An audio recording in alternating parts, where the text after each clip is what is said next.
Said I'm going to munch on something. Okay. Well, that would have been perfectly fine by me. Good job I'm not streaming this yet, isn't it? Listen, I'm from originally near Brighton. You can't shock me on that one, I tell you. If you've been to Brighton, you've seen it all. Have a look for blue waffle. That might shock you. Okay, so we should be unpaused. Not unpaused Negative. yet. Not No. yet. Hold on then. That have been paused. Oh, something's happening. It's still not. Ah, here we go. Ah, there That's we got go. it. Wrong button. Okay, quick briefing before we start. Okay, go. So there's probably 2-3 parts to this tonight. So Tom's kindly volunteered just to do some training on the sort of the equipment and the systems for night flying, which we'll do probably once everyone's started up. Tom is probably best, isn't it? Yeah, that's right. Yeah, so we go jump in your craft, and when we say go, start doing your cold start. Then Tom will run through his training bits.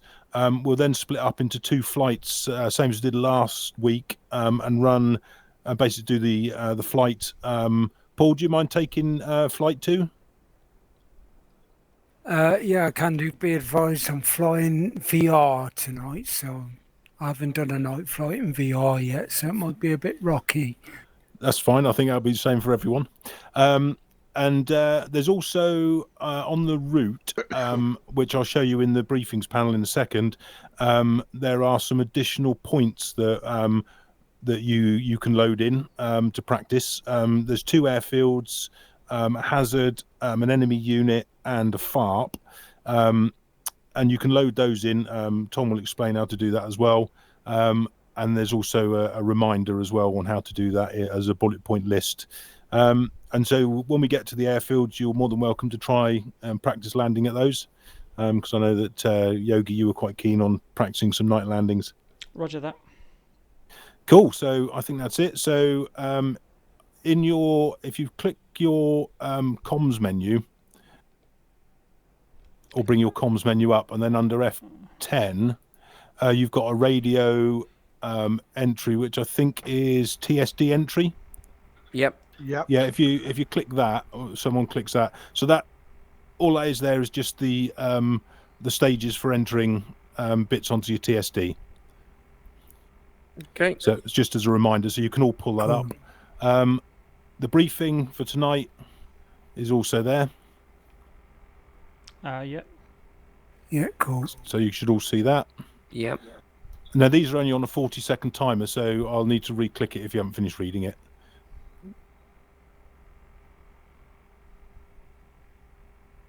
What, you expected to memorise that? No, not at all. It's just for you to read. Word for word, mate. You can if you want. You can correct my spellings as well. I just spelled TSD. B, I think. I think you spell it very similar to the way you spell FARP.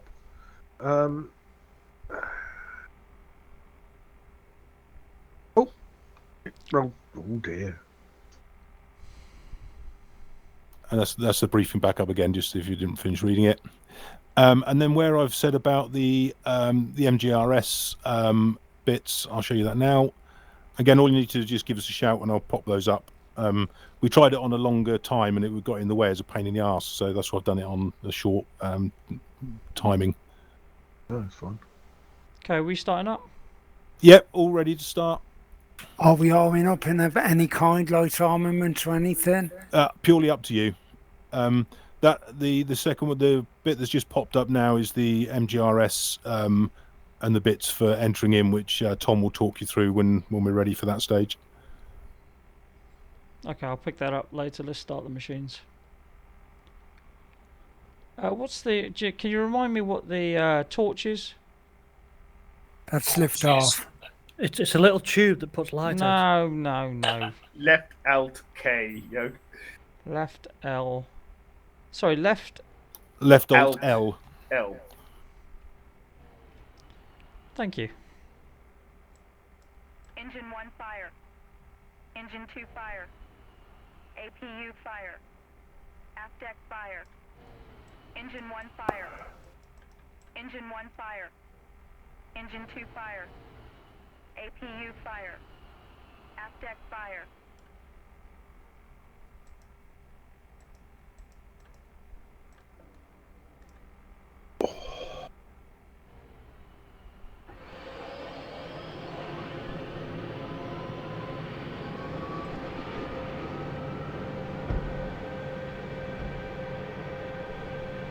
Hydraulic failure.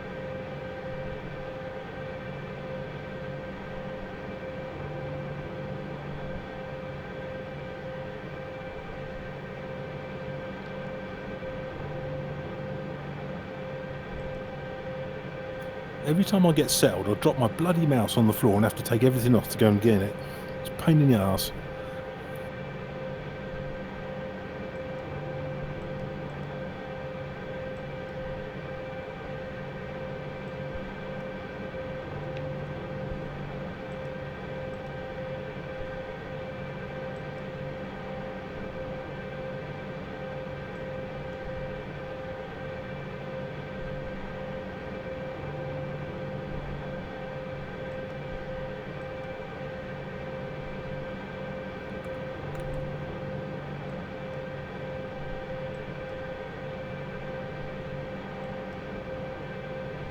Are we going to have a ceiling to adhere to?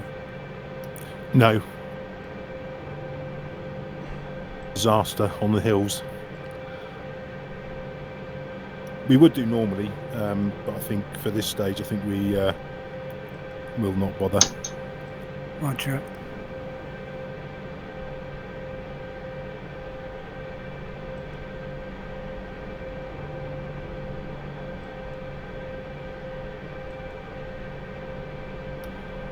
Your anti-collision light should be red for night time, please. Roger. Altitude low. Altitude low. Formation lights on, I take it. Yes, please.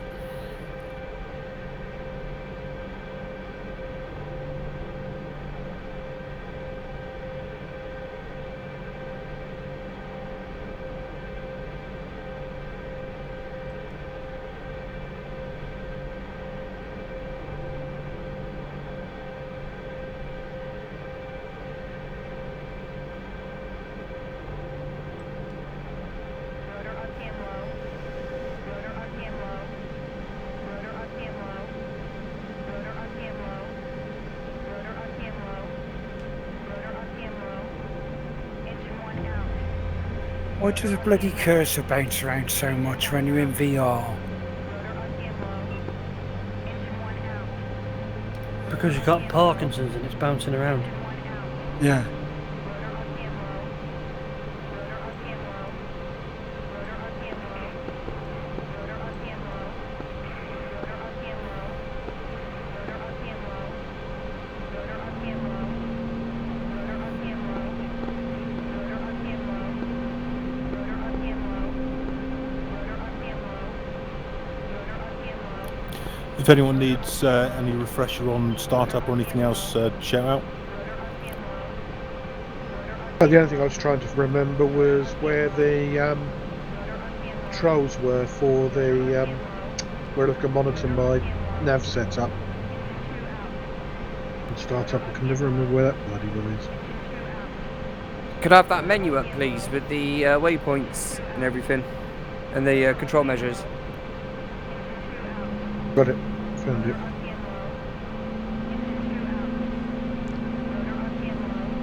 There you go. Thank you.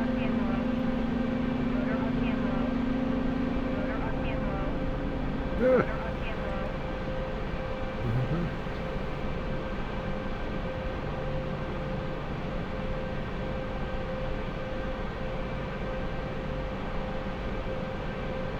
Give it a shout when everyone's ready to talk through the waypoint types.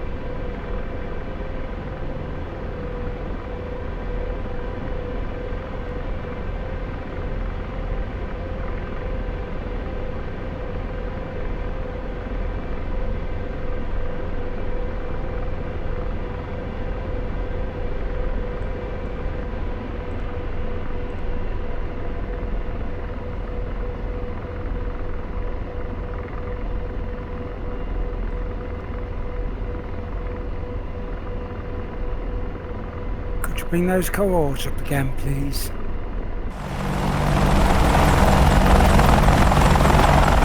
Okay, Eagle 1's all started up, ready for training. Eagle 2 started up. Eagle 2 started up. So do we have to put these? Do we have to put these coordinates in then? That you got on the screen. Good question. Eagle 2. So this is what Tom's going to run through is how to put in these different different points on the TSD. Oh, roger.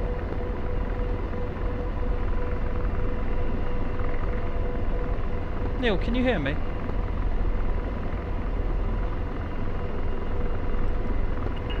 Eagle 5, ready for takeoff. Eagle 2, radio check. Eagle 2 from Eagle 5, reading you Lima Charlie. Oh, roger. Eagle 2 to Eagle 1. Could you have that list up again, please? Is that is Eagle 1 up and running yet? Eagle 1's up and running, yeah. You need to be on SRS. Good point. We're on Rafair server 4. Okay.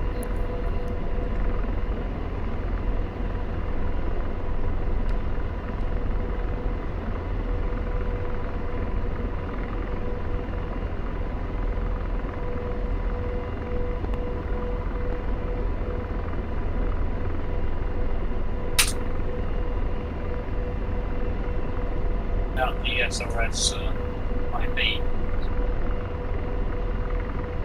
Tom, you're coming in very echoey and very distant.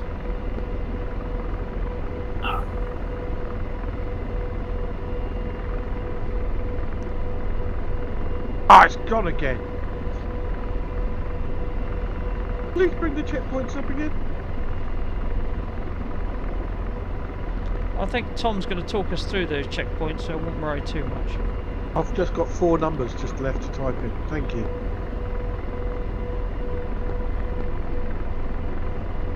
Is my microphone okay now? Perfect. Excellent.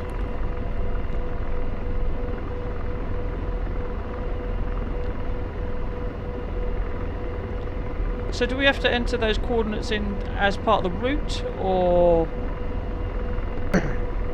something else? I'll get that in a sec. Okay, no worries, we'll wait yeah. for you.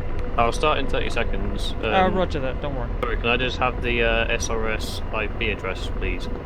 Hang on a second. IP address is 82.8.84.164 colon 5005. What's that? Awesome. Can I transmit on VHF?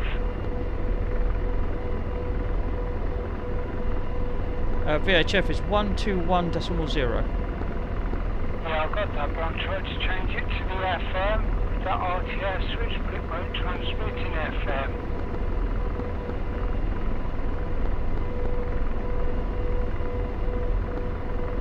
Eagle 4 radio check. Eagle 4 loud and clear.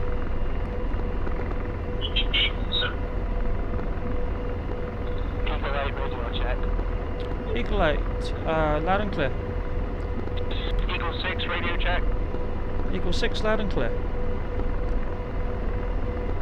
Eagle 7.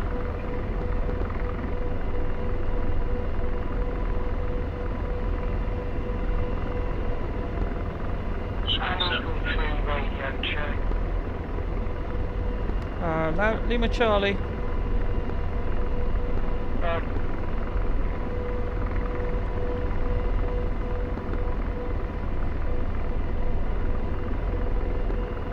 Eagle 7, you were coming in over the VHF, over.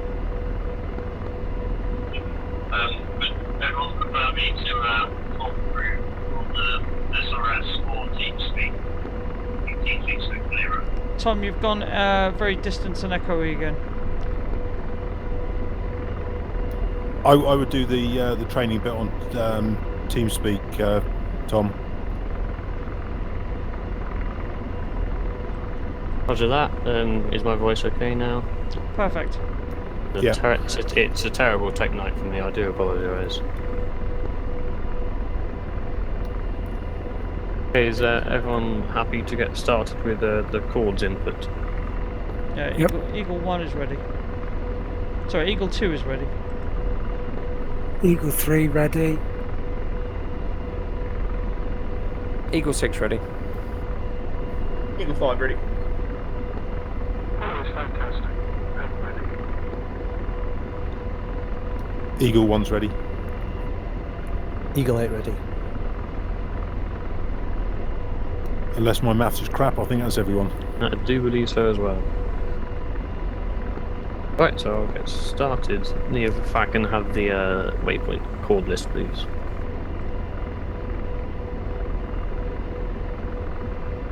Alright, first evening all. These different types of waypoints are more or less entered exactly the same as waypoints previously. The only difference we have here, or two main differences, is under each waypoint here, such as the top one, the first airport, the type has the letters CN next to it instead of WP. For example, this CN stands for control measure, and this changes the way it's stored in the in kind of the waypoint storage system. It changes what number it can be stored into.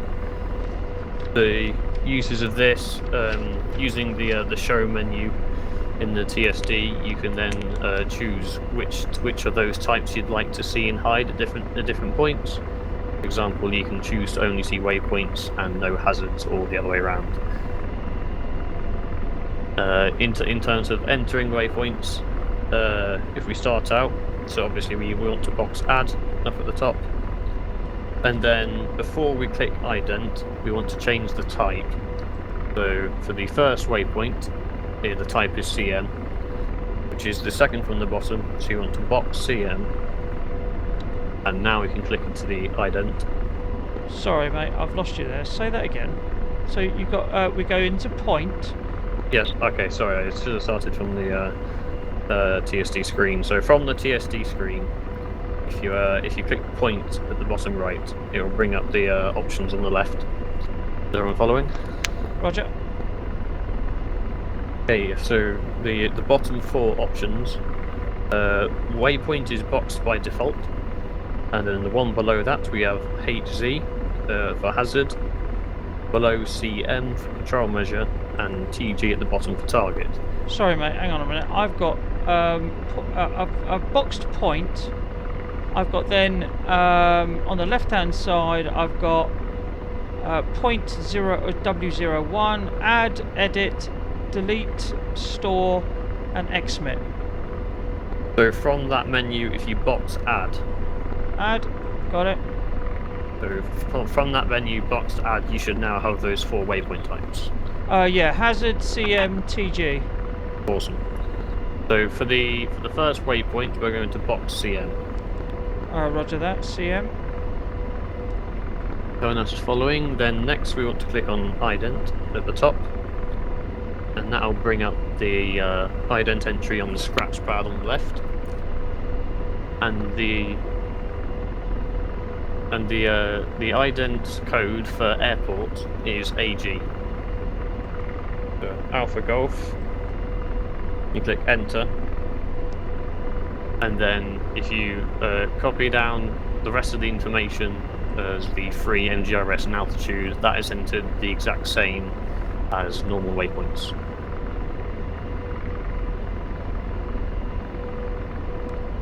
So our free tag PIN is just an abbreviation of the airport name, and that will appear on the TSD map.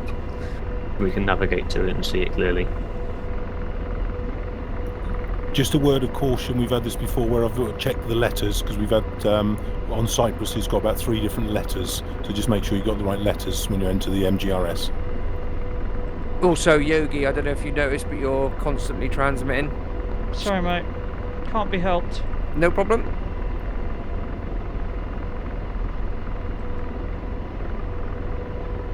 So, do we have to repeat the process for all the others, yes? Yep, so the process is exactly the same. However, for the second waypoint, where the ident is LZ, correct one. LZ should be far. Oh, it's actually landing zone in this case. There is a abbreviation for FARP. However, LZ will indicate FARP London as a landing zone if we enter it on TSD. Third one down is enemy artillery, and that ident will show an artillery symbol on the TSD. And then next one, when we get to hazards, I'll explain that one once we've entered the first three, as that's a little different. User disconnected from your channel.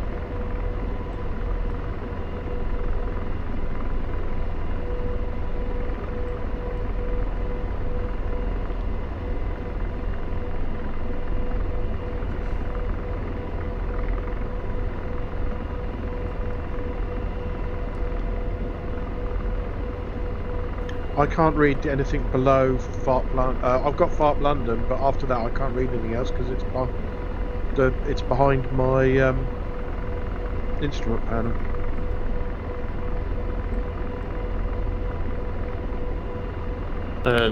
In the forum,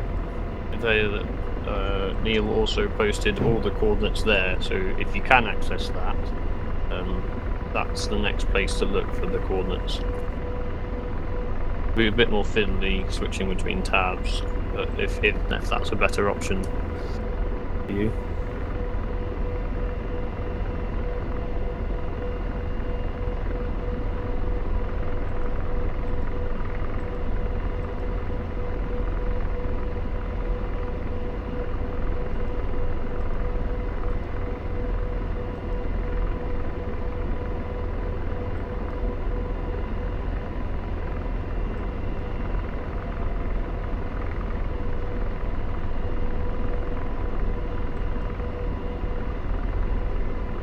How do you delete waypoints, by the way? So from TSD in the point menu, if you unbox add, so you've just got the main waypoint functions, then if you click on point at the top and make sure that you have the waypoint selected, which you can do by entering the code on the scratch pad or by using the cursor and clicking on the waypoint that you want to delete. Once that's selected, you can then click the delete box, which is a bit further down. And Somebody get those coordinates back up, please. And once you click that delete box, it will give you a yes or no just to confirm. Once you click yes, that will be deleted from the system.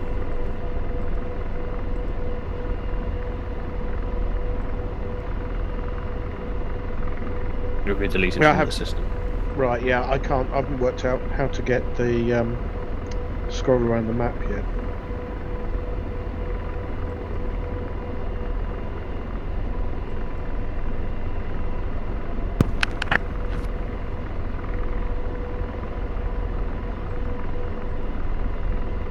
Which waypoint was it? One that you entered that you wanted to delete? Yes, it was. Yeah, I've put everything in twice.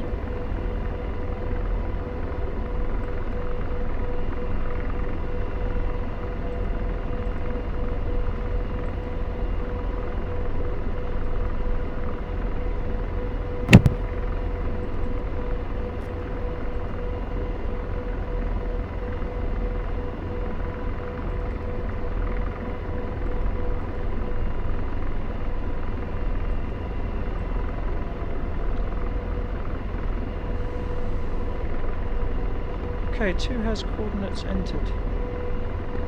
You have Six. just done it, apart from the hazard one. Yep, 6 ready to go.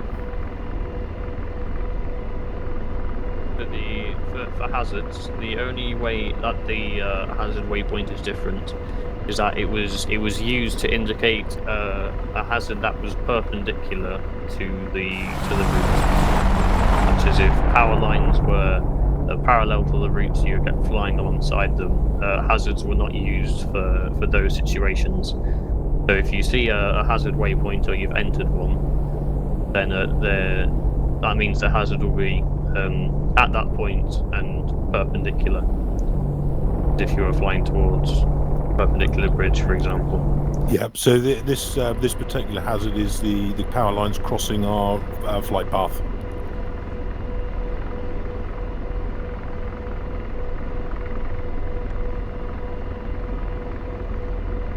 How did we get that to scroll a second ago? Because somebody made it scroll up the screen. Did I make it? Highlight the pan. What? At the top of the screen, you got pan, T2, I believe. Highlight that bit box, and then you can use your cursor controller to move the map. No. I'm talking about the navigation information. It came up and then suddenly scrolled up the screen, and I'm like, how? Why? Why can't I do that Not sure. again? 'Cause I can't- think I did that automatically.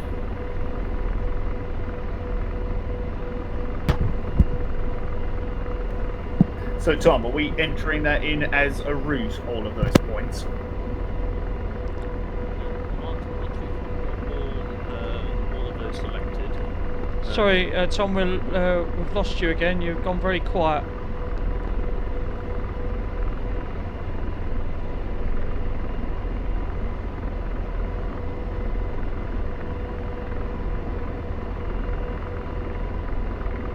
Okay, how's that again? A little bit better, but still quiet. Right, Roger.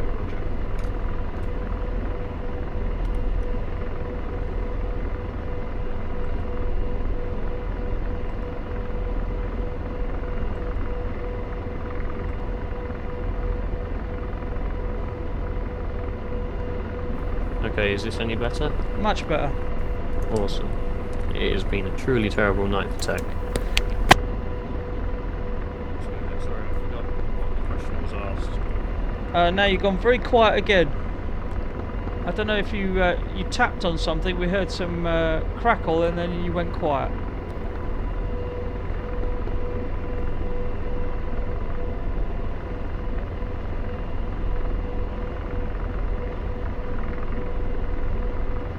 Okay, is this okay now? Much better. Right, Much I'm better, not. yeah. I'm not going to touch anything else because it's just ruining it. Okay, Right. so someone asked a question. The question was, what do we do? Do we enter those 5 coordinates that we've just input? Do we? Is that as part of a route? What do we do next? Neil, have you got a preferred route for the in terms of which airports to go to first?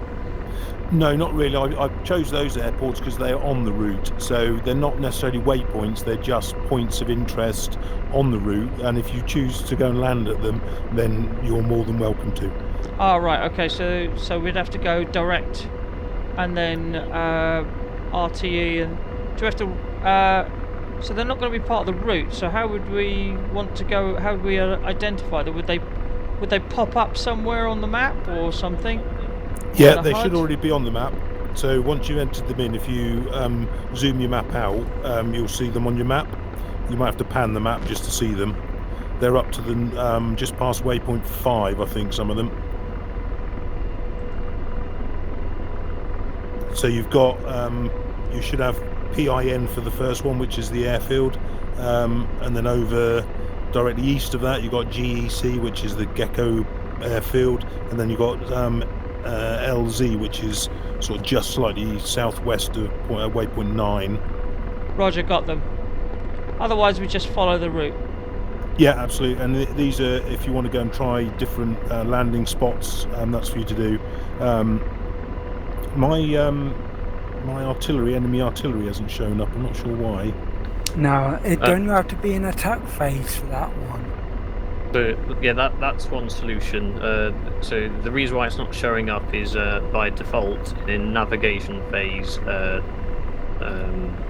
the targets and threats do not show up.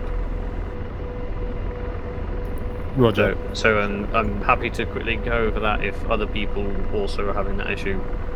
Yes, please.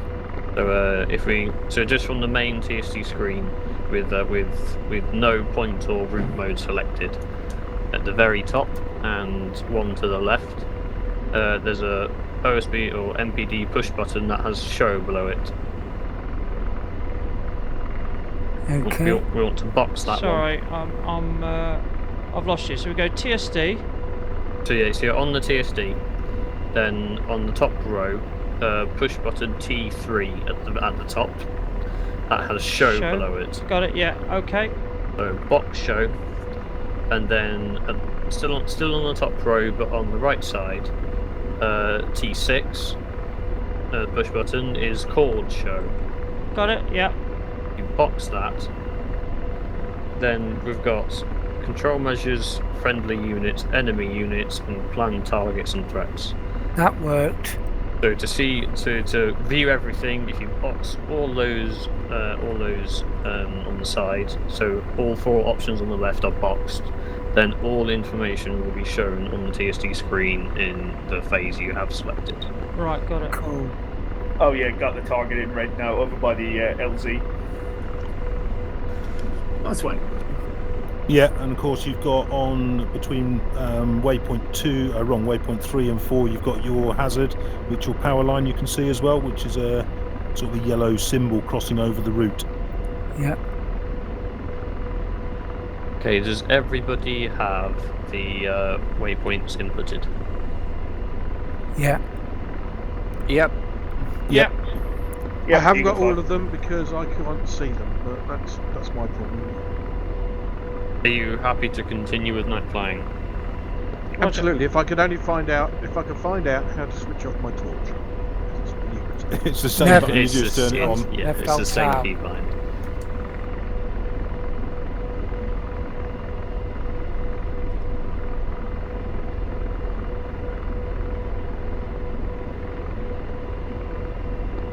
Right, I'm ready. There we go. Okay, so does everyone still have the bore site required? iHads bore site required showing up on their iHads for those who haven't aligned it yet. Yeah, I've still got that. Bear with me. Let me just do that. I've aligned mine. Same here. Does anyone need me to go through that at all? Just run through it again, mate. Okay, so first on your lighting panel, which is down at the bottom left, all the way around, you want your primary lights turned up all the way to the top. Yep, they're already up. Yep, awesome. So you need that turned up for the bore sight reticle to show. So now, if you go to the weapon page, Roger. then on the left-hand side, the push button L5, it says bore sight. Yep. So click bore sight, and then once you're in the new menu, the one above says iHads at L4. So if you click that, then as long as the primary lights is on, then if you look at the above the 2 screens, you'll see the reticle kind of showing on your iHads as 3 circles. Yeah, all centered. Yeah, so the idea is you want all of them centered. Then there's 2 buttons you can use to bore sight it. You can use cursor enter, as the cursor is automatically slewed to the over a bore sight button on the screen, which is quite helpful. But there's also a HOTAS switch that is bore sight as well. So get all those circles aligned in the middle with your crosshair. Then clicking the bore sight button. That's now bore sighted. Cheers, mate. Okay, so for night, for tools used for night flying, so they don't use night vision goggles, there's a pilot. There's something what we call a pilot night vision system. So so on the left-hand side panel, actually, let's go from the scratch pad on the left. Below the scratch pad, you've got the tail wheel button and a NVS mode switch. Seen. So we want to flip that switch from off into normal. Once you've done that, you'll have a FLIR image show up on your reticle, on your iHand, sorry. Roger that. So, as if you've ball sighted correctly, just about everything you look at will have a FLIR overlay on top of it, as it's trying to display what you're looking at back at you in a FLIR image to make it easier. Just a note as the sensor is on the front of the aircraft, from close range, looking left or right, there is a slight parallax error. So if you're shooting the gun off to the side, you might have to aim a little bit. You have to correct your aim a bit more, depending on how badly the parallax error is. I notice in the distance the hills aren't quite aligned. Is it by a big issue, or is it just by the left? If you're looking off to the left, is that it? No, if I look all the way around, it doesn't quite overlay everything. Is that a bore sight issue? Yes, so the first step, if it doesn't quite fix it, if it doesn't quite overlay, you can rebore sight, and which is just a weapon page bore sight and iHads. You can give it another go, and it's never quite perfect. I believe that's actually an issue on ED's half. If you from hot start, it's always perfect. However, even if you use the bore sight procedure, it's not quite on it. No, it's not quite on it, but I mean, it's good enough. Yeah, but it's not quite on it. As long as you don't, you'll never fly into a hill from the arrow. So until that's maybe fixed by ED, it's roughly on it for now. So just as a kind of a tip, what Cosmo said pilots used to do is after you had your NVS pilot night vision system FLIR showing on your iHads, you can turn down most lights in the cockpit just to make it that bit easier to look out and identify everything. Then for configuring the FLIR in terms of FLIR and gain, if you look at the scratch pad again, and just to the right of the scratch pad, there's the video panel with all the brightness knobs. The bottom right knob is the FLIR knob, and twisting that, or twisting either one, will adjust the level and gain to suit your preference. Can everyone see that? Yeah, just doing that now. Yeah, roger. Yeah, which one does what, Tom? There's one which I had, which there's like 3 knobs there. Which one are we looking at? So iHads is on the left, yeah, and on the right is system brightness, and below that is FLIR. Okay, that's the one we're going for, yeah. Yep. So the iHads video will also change it. However, you can use either. However, it was good practice to use the FLIR.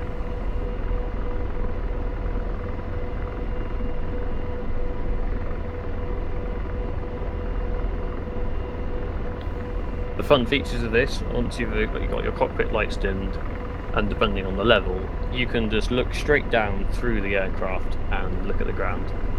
The pilots use that for landing even in the daytime, as it was so much easier to just look down, which I'm sure Neil will cover when he does his landings later on.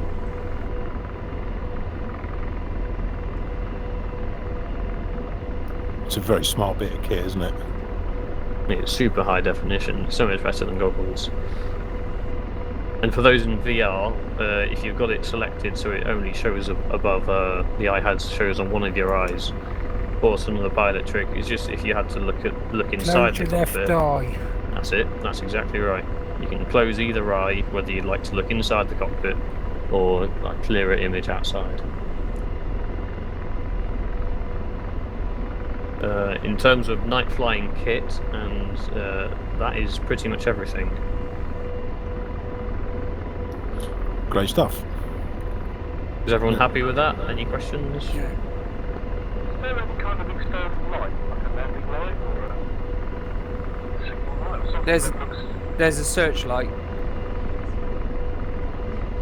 Yeah, there is Sorry, please? searchlight controls are in the are on the collective grip. If you can Okay. bind those, and turning on and off. Sorry it will- guys, back in a minute. No worries.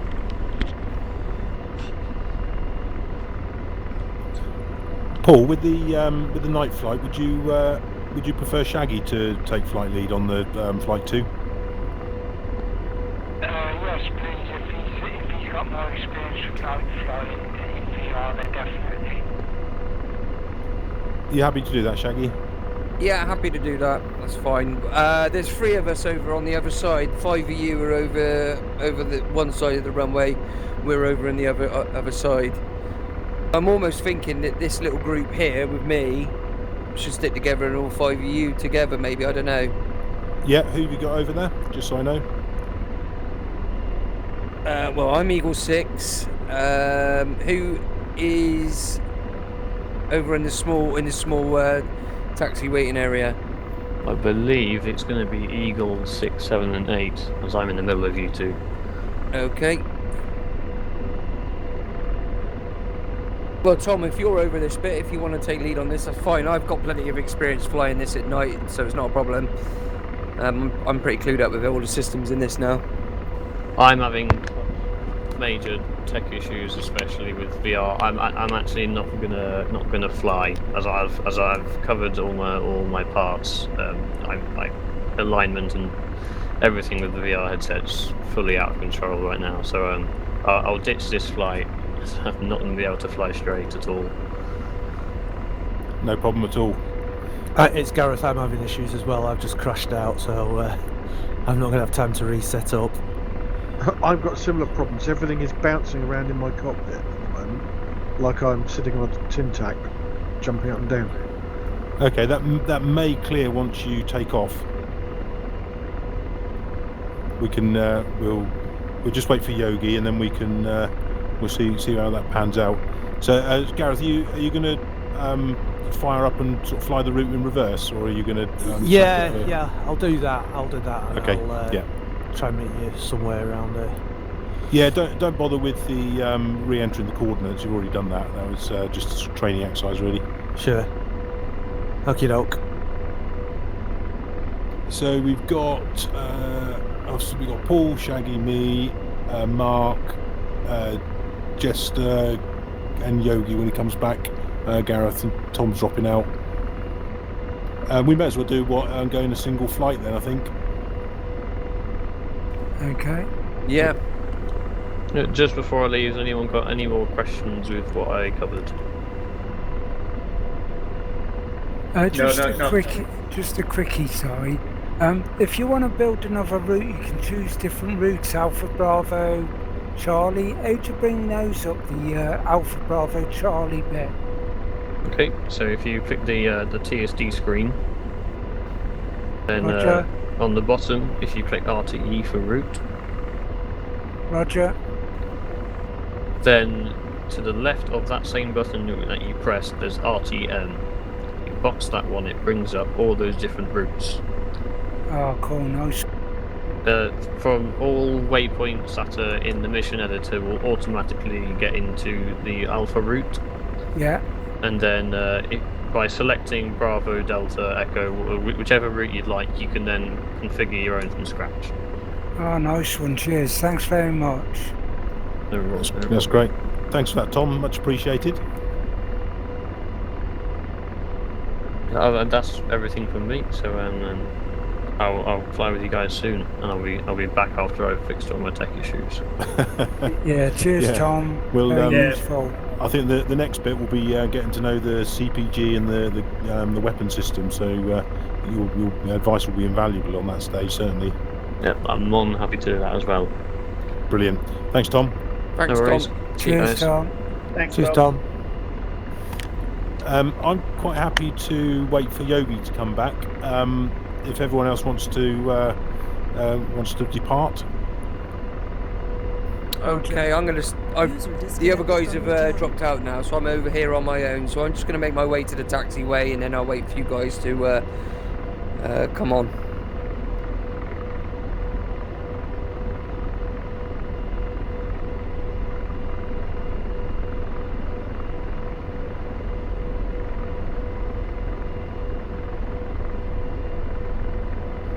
Come on, you can fly this taxi.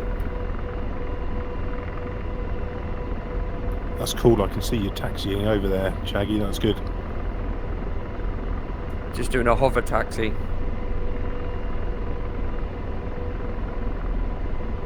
What happened to Scooby? Did he drop out? Yeah, he dropped out. He started having a tantrum. Right. You can't beat a rage quit when you're not out feeling it. Oh, he doesn't have the best of patience. If he doesn't pick things up really quickly, he gets frustrated. You're as clear as a bell. Looking out through my flare.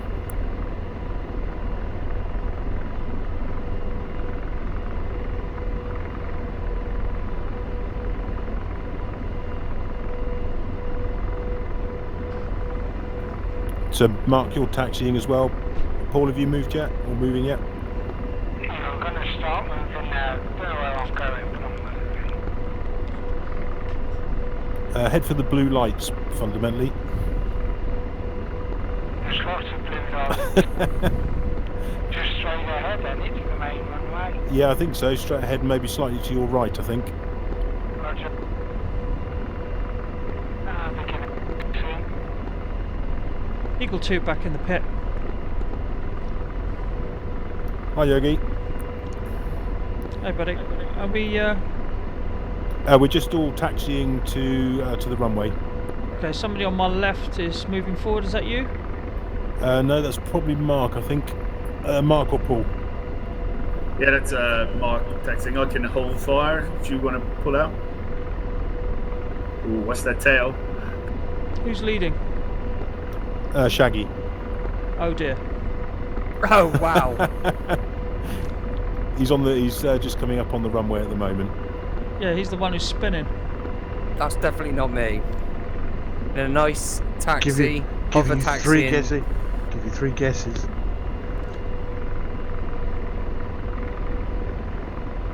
It's interesting as you move your head round, the gimbal limit prevents you looking all the way over with the flare. Prevents you looking over your shoulder. Okay, 2 taxiing. DCS connection just timed out. Oh, I want a pisser.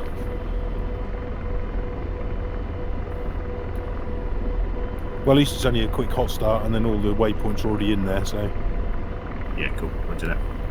Catching balls up. I'm quite happy to wait for you, Mark. And we'll catch them up. Copy that. Loading back in now. Gareth will probably be ready by then, so we'll go as a 3-ship. Copy that.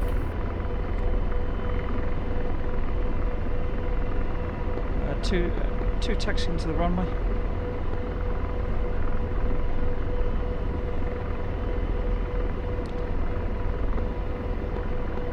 Eagle 8 radio check. Yeah, Eagle 1 over Charlie. Thanks.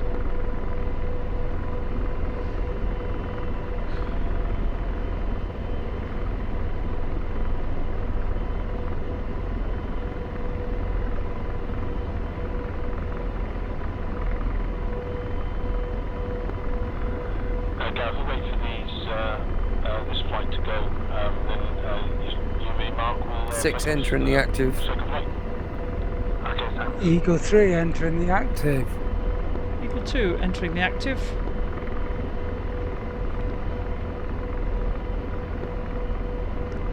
Eagle 2 entering the active, coming left, heading down the runway to the west.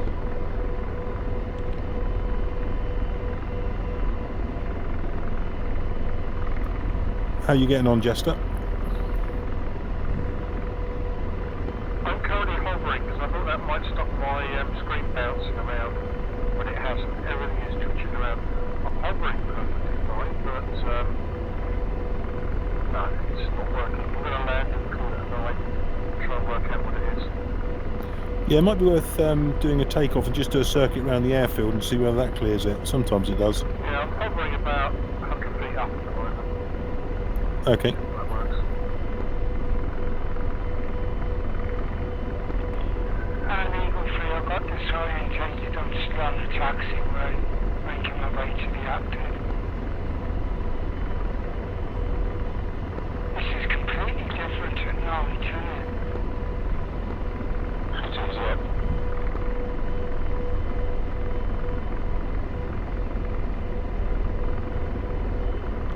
Who's on the runway at the moment?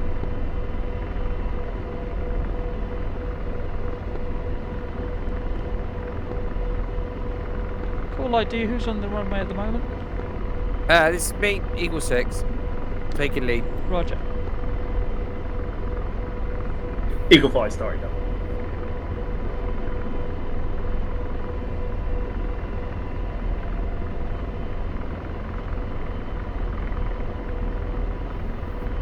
Neil, what's the call?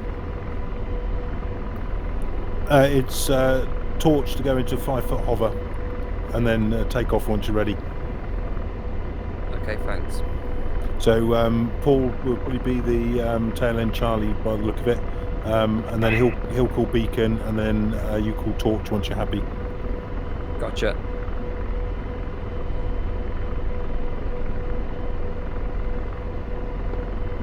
Gareth, once this first flight's gone, we'll go on to the active, me, yourself, myself and Mark.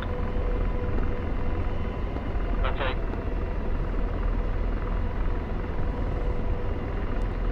Two is saddled.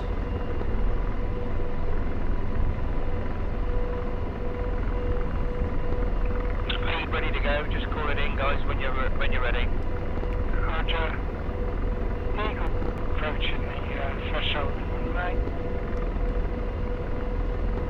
Two is saddled to your left in your 8 o'clock. 6.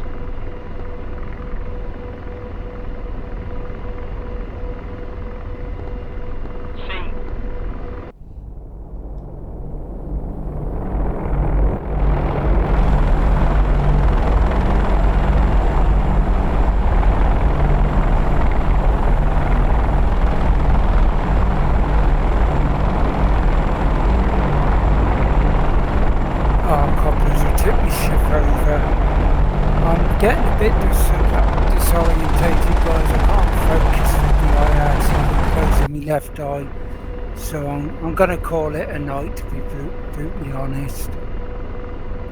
Okay, mate, no problem. It's one of those sort of practice things, isn't it? Yeah, much better in the daytime. No. Who's taking Charlie position now? Don't know, Jester, how you getting on? Not good. I'm not disorientated, it's just everything's bouncing around about. So staying sort of focused is very hard. So everything's bouncing around on my heads. Yeah, I was getting that as well. It's weird, isn't it? Okay, guys, have a good night. Cheers, Paul. Cheers, Paul. Good night, mate. Good night. Cheers, Paul. Eagle 5's taxi. Yeah, well, we're Gareth, how you getting on? Eagle 7 just taxiing now. Roger. We'll just move up and join you. We'll go as a 5 ship. I'll take tail end Charlie. Copy.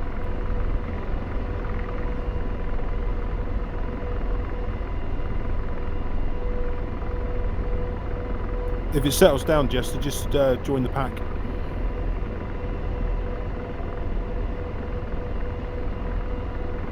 So lead to all flight group, just beware that once we do take off, we'll be taking User a disconnected steady from your left channel. turn to head to waypoint 2, which is directly behind us.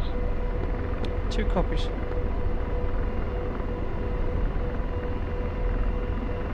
Okay, Eagle 1, 5-foot hover heading towards the active. Copy Eagle 1.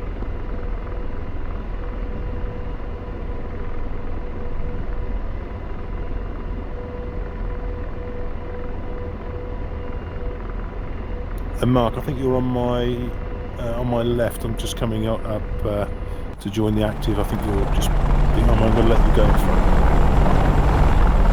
Copy.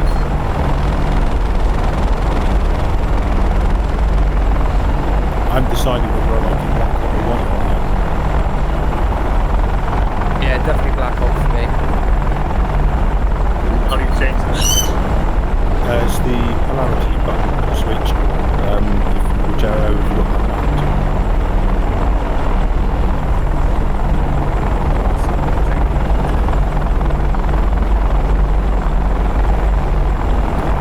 Gareth, you by the active runway about 200 feet?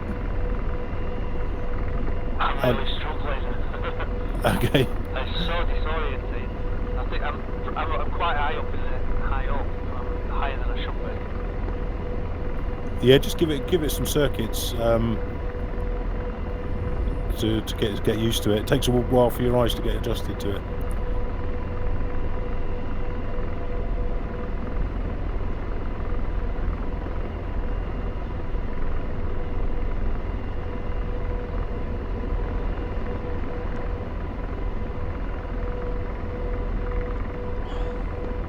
Are you moving, Mark? You look like you're stationary, or is it that may not be you, of course?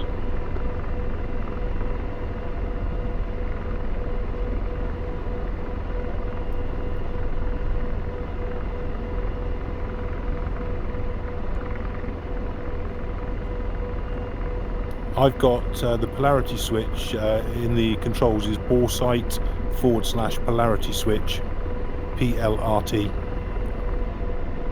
Yeah, I do have it bound. Joystick button 8, but I can't seem to find it on the throttle. Right.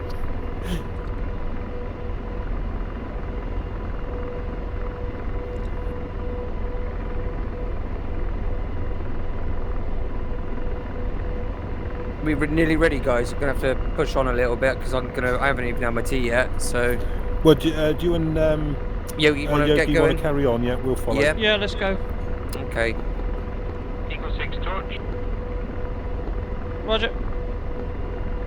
I'll move on to the active, Mark. Copy that.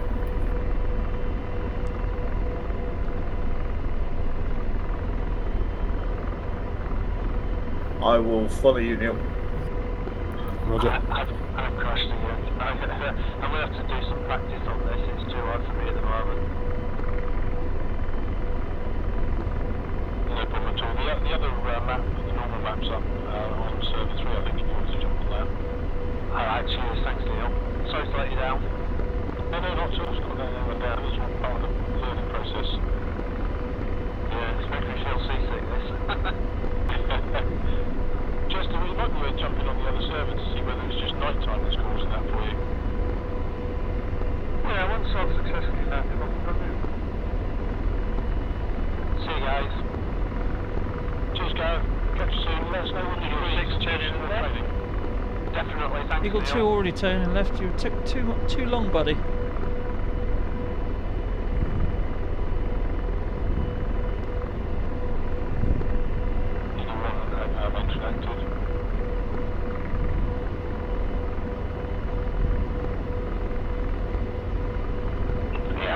I got eyes on you, Eagle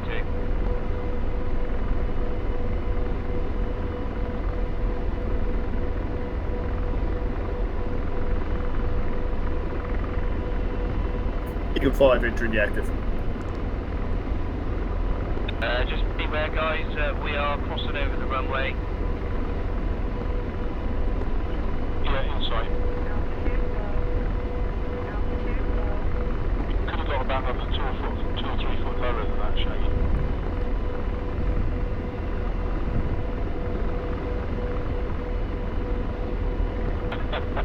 That looks really good in VR. Not quite sure which way Mark was facing.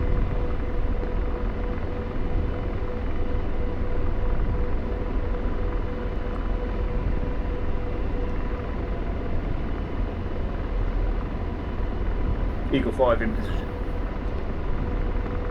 Roger, let's go for a torch. Eagle 6, do you want to take the lead? Yeah, I would if I could catch up with you. I'll do an S turn. We'll go down the runway mark, and once we get at height, we'll do a left. It's about 180 degrees to come back onto Boeing waypoint 2.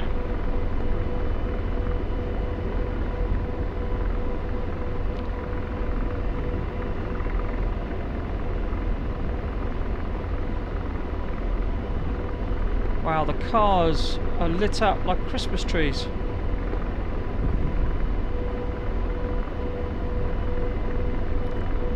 I've got Viz on 6.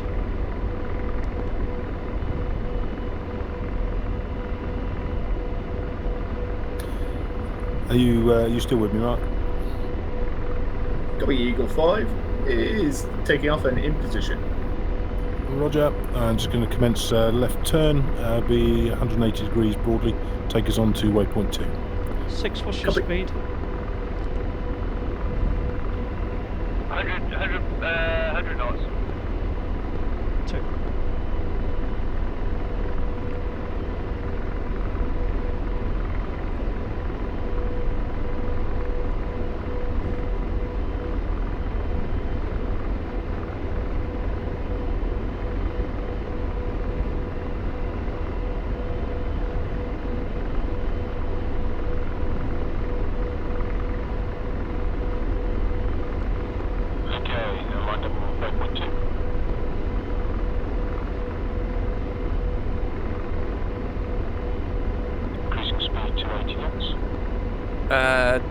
Just going past what looks like a lovely set of ruins on our left. That's where I landed the other day, Shaggy. Ah, that's where it was it? Yeah. And that's Aphrodite's temple.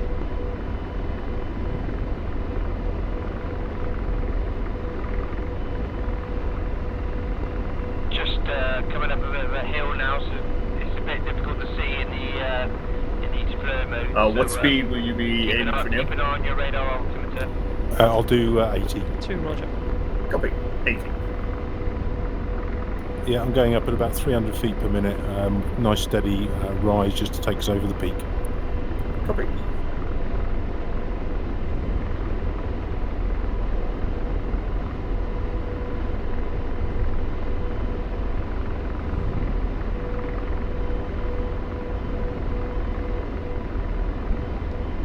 Yeah, that the flare and the actual landscape is out of alignment.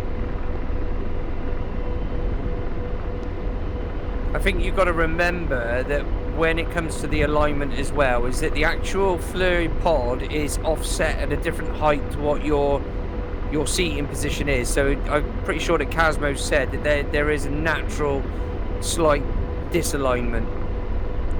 Roger that. Yeah, I'm showing everything about like 2 or 3 inches below where they actually are in the real world. The image is, 3 inches low. Exactly. Turning left, waypoint 3, 17 kilometers. That's quite interesting because mine's So- actually a little bit high. Mine's a little bit low. Right, guys, I'm going to call it a night. Yeah, it didn't seem to. There's definitely something not right. I'll have a fiddle around with it. Yeah, give it if you get a chance, give it a go in the on the other server, the daylight one. See whether I there's some did. night on. I did. Oh, And okay. it's still twitching a little bit, so I'll have a look and see what it is. It might need calibrating again. Yeah. Okay. Catch you sometime during the week, I'm sure. Yeah, I'm off work all this week, so it's great. Wow. Excellent. Cheers, man. Yeah. Cheers. Bye. Cheers, Simon. User disconnected from your channel.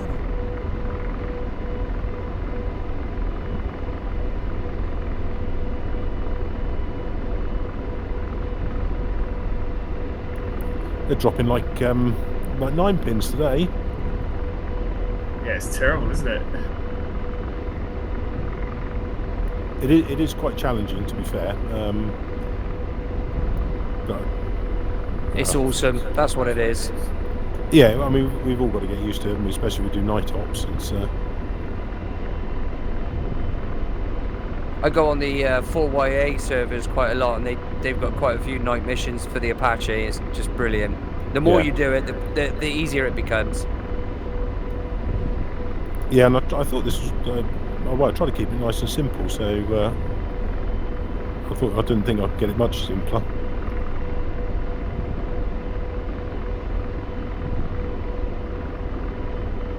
There you go, Neil. Check out your 4 o'clock.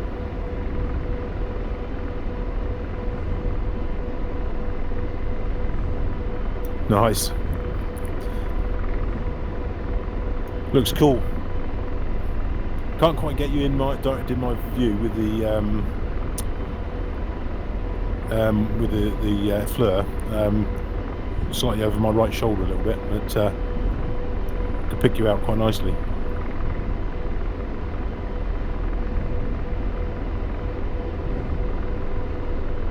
So the lake ahead of us is the waypoint 2. You happy to increase speed to 100 knots? Copy. 5 happy. Roger. 100 knots. Here we go.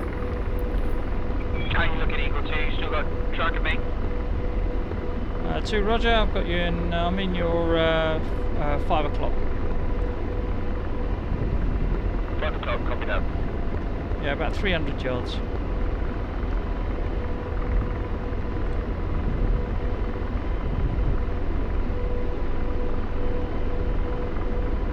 Yeah, let's have a little bit of fun. We'll go a little bit lower. Let's really push ourselves. 2 Roger.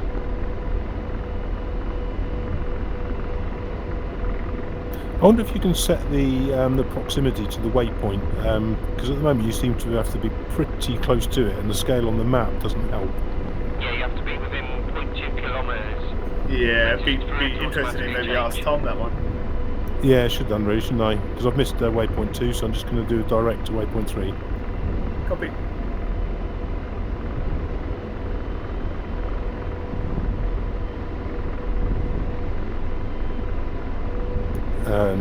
Okay, doing left, check left to waypoint 3.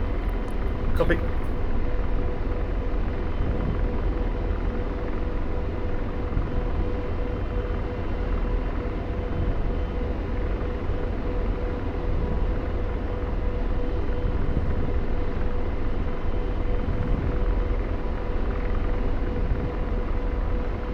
So Tom was an SME on this. What does Tom do for a living? Student. I'm not 100% sure. He's a student. Is he? Yeah, it's a Okay. uni, isn't he? Yeah. Or just finishing up at uni? I think he's just started uni. Roger. Okay. How come he managed to get onto the SME team then? Clearly he knows people. Yeah, I was about to absolutely. say, it's not what you know, it's who you know. Yeah. What you know, who you blow. Yeah. Now, guys. He's a good guy. He's a good kid. Indeed. He knows his stuff, that's for sure. Yeah, and he's really talented. It's got to be said for such a young kid. The way he presents is very good. It's very mature.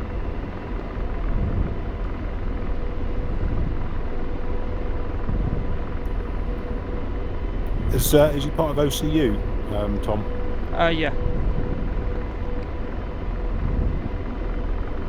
Eagle 2, just coming up to a waypoint 3. 2 Get ready Roger. for a left turn. 2 Roger.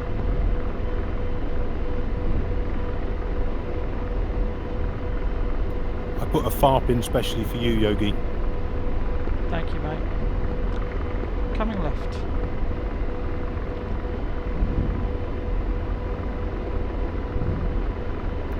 Just checking left slightly to get my velocity vector closer to the waypoint. Let's see if I can hit it this time. Copy that, boss. That's cool. Got the vehicles on the roads.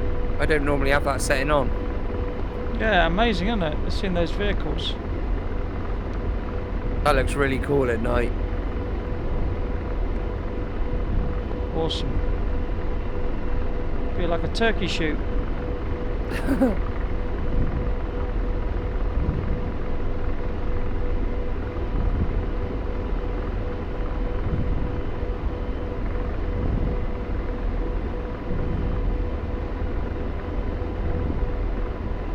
I think it's going to be my longest flight in at night time. It is tough work to judging the distance and judging the speed is quite difficult with the sensor. I'm finding. It's Yeah, it is. it's definitely sensor overload on your eyesight. I've kind of almost learned myself just to relax my eyes a little bit and try not to focus on the rest of the cockpit and just try to train the right eye on focusing on the FLIR. Track IR is easy. This in VR really leaves like an imprint. When you come off of it when flying at night, you'll see green patches. You know when you look at a light bulb or the sun for too long. Yes, yeah. You get that sensation with it. I've gone to bed and just kind of shut my eyes and I've still seen the bloody crosshairs. That's because you spend about 36 hours a day on it, Shaggy. It is. I'm pretty hooked, to be fair. You were actually hooked before it came out as well. I was. I thought you made a very bold statement when the Hind came out. You're saying that you were holding out for the Apache. It's. I don't know what it is. I've always been into helicopters. Dad was in the RAF, so he's always been into planes. Don't get me wrong, I love planes, fascinated with them, just like the rest of us. But yeah, I see the Apaches often from where I live, so I think that's where my fascination with them comes from. Yeah. I've seen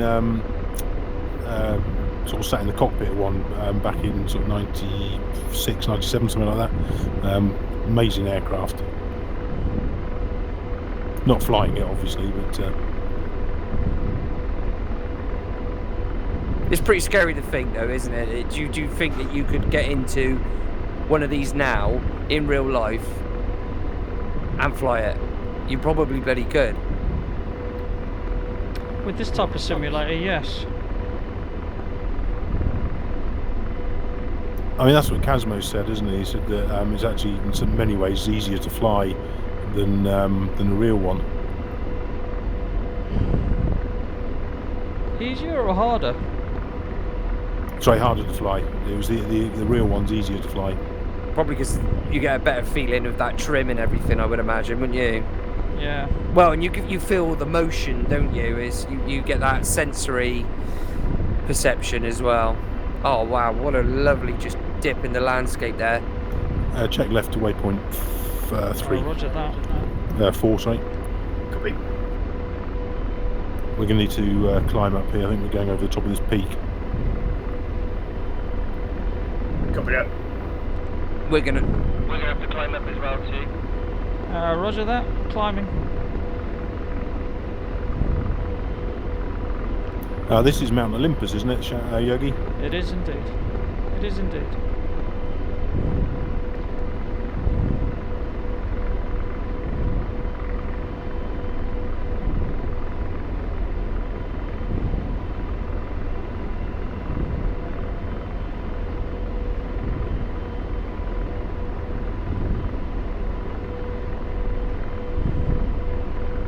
Alright then, Yogi, I'm going to get to the top of this mountain and I'm going to just quickly land it, and then I'm going to have to shoot because my tea is ready and I am starving.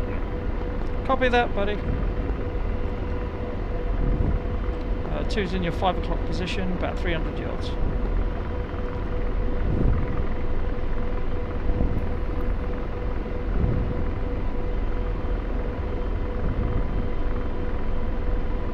Okay, I think I've got eyes on you guys. You're 3/4 of the way up towards the peak, I think. Roger that. Yeah, I think we're probably about 2 miles behind you, so you can jump into this formation behind if you want, Yogi. Copy that.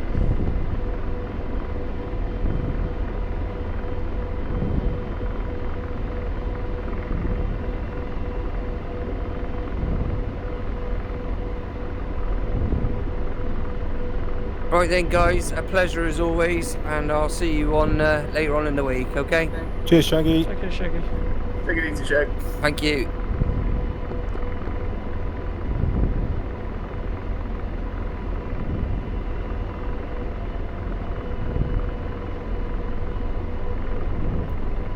remind me that attrition's worse than warfare, you know. From 9 down to 3. Yeah, it lost me as well due to it's been ages since I've actually lost connection to a server. It's weird, yeah. I know the server crashed this morning. Couldn't get onto it at all.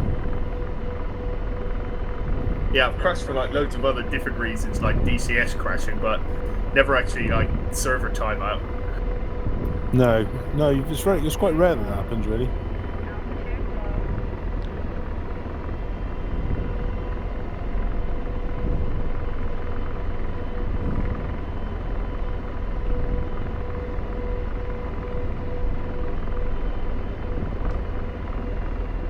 User disconnected from your channel.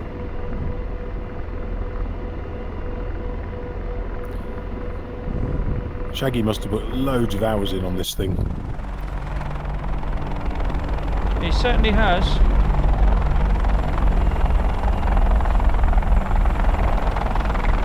Do they actually, are the roads actually like this on Cyprus, Yogi?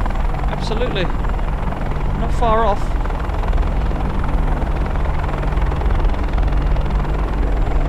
I'd say we're probably about a mile away from the peak.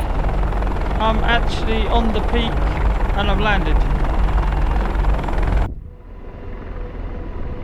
Yeah, I've landed on the peak.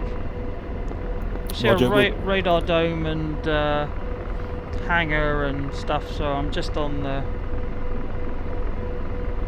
I'm just in the compound. Roger. I can see the radar dome. We'll be passing on its left as we're approaching it.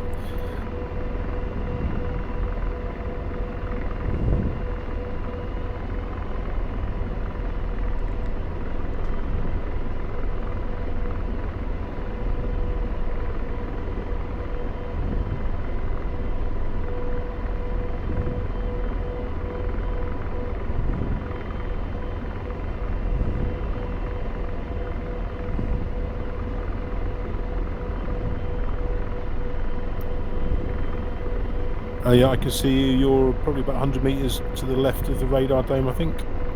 Roger that.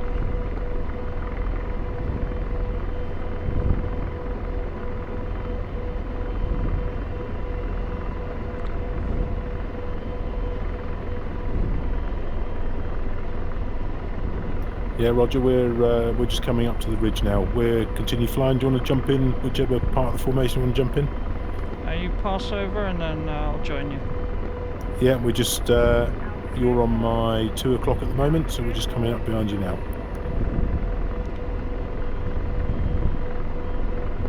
Okay, one's making a start over to waypoint 3.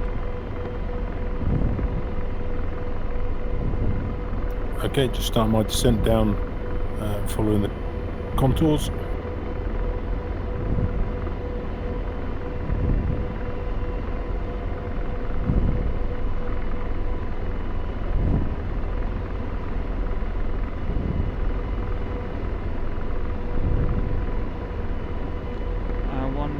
Two is visual on one. Roger.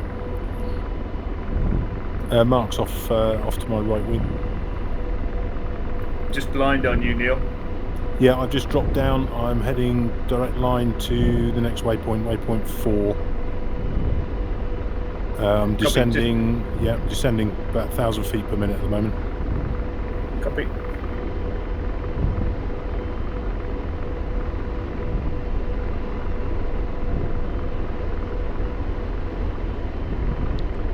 Neil, what's your speed? 100 knots.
Double check your right.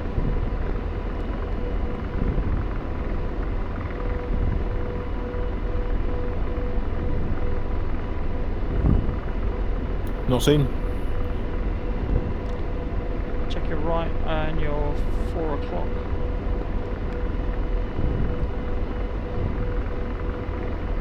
Seen. Nice. I'm going to start levelling out just so I approach the lake. Probably level out. See what my radar out does when it gets there. So we should be just coming up to the hazard that we marked earlier, so which should be the pylons, which of course doesn't really mean much when we're this high up. Yeah, got him.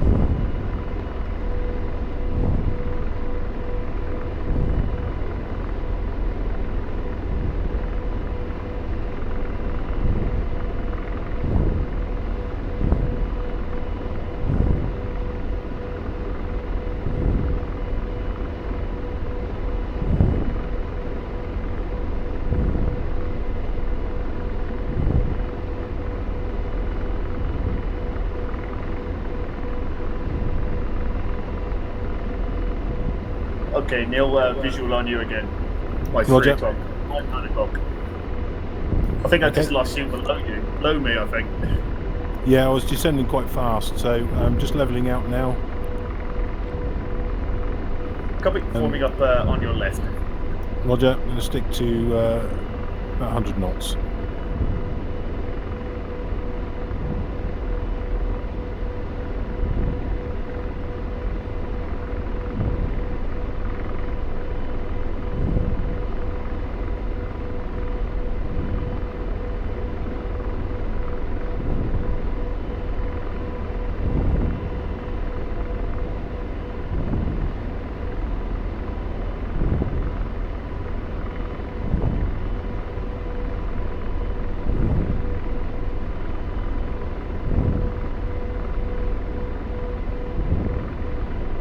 Okay, just checking right to waypoint 5.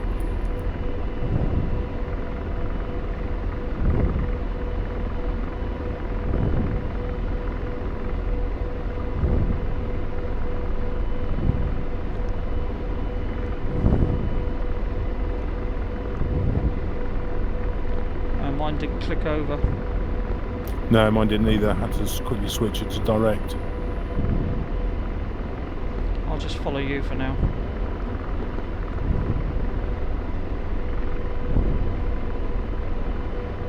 I think I've had to do it to direct on all of these now, where I've missed them. I have to ask Tom whether there's a way you can adjust that sensitivity or proximity.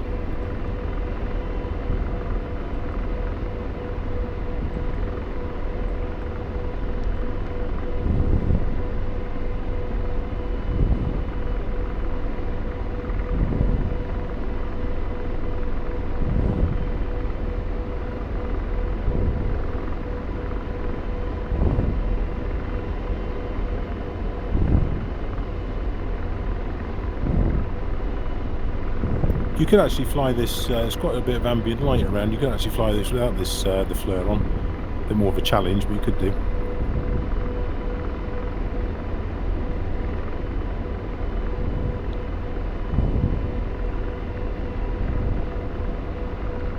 Yeah, I just switched it off now.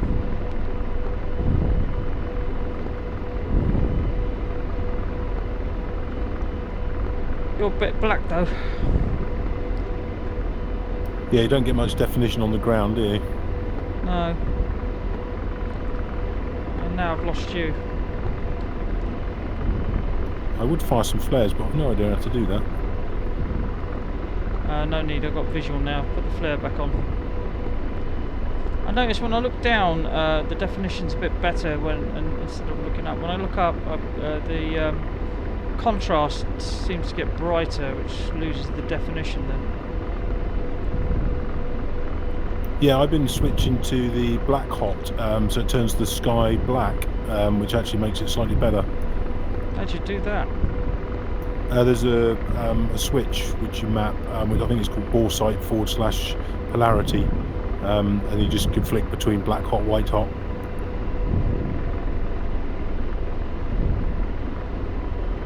I'll got mine mapped to one of the buttons on my throttle.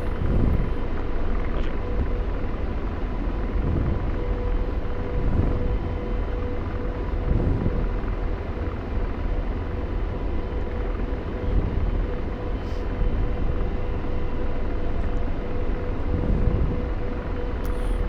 Do you have your what's the word I'm thinking of? Do you have it set to imperial or metric on your scale? So I've got mine set to nautical miles. Kilometres, it seems to be the default. Yeah, I changed mine on the flight menu because you can change it to nautical miles. Yeah, I'm not going to do that now. I have to settle for kilometres and watch you.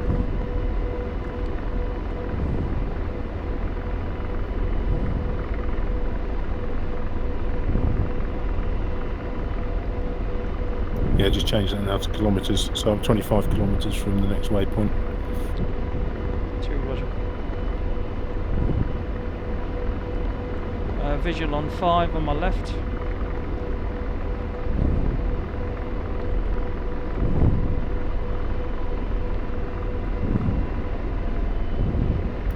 All this armour plating's restricting my views behind. Also, my neck can't strain that far now. I'm getting too old. Me and you both. There is a little mod that you can get that allows you to adjust, you know, like you can in Track IR, where you can turn your head round and it looks sort of almost behind you, just with a little twist of your head. You can do that on VR as well, but I've never bothered with that. Yeah, so I'm on your right hand side, and when I look at you, your actual aircraft is about is a few feet higher than the actual flare, what the flare's recording. Yeah, that's quite interesting because the mountains seem to be. The mountains seem to be about right. It's the roads that are slightly misaligned. Roger.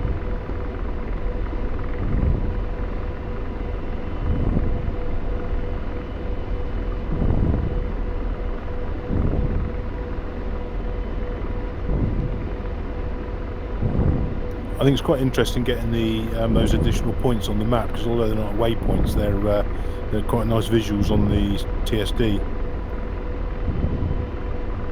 So we got the PIN, which is the airfield, first airfield on the just past waypoint 5.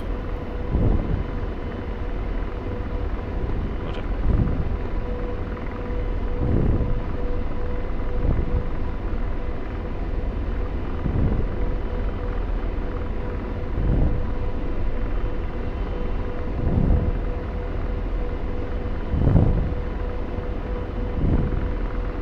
You slowing? Yeah, I have a little bit. I'm just putting a bit more collected in. Try it back up to 100 now.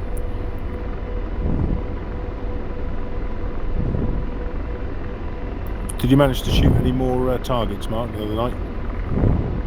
Yes, I did. Yeah, just using the George AI. Yeah, a couple of more BMPs, I think. I quite enjoy that valley area. It's got some. You have to get in some nice positions to take them out. Yeah, there's some lovely little pop-up spots there, isn't there? Yeah. It's kind of like a really good like outcrop, a rocky outcrop that you can hide behind. It's quite a steep cliff. Yeah.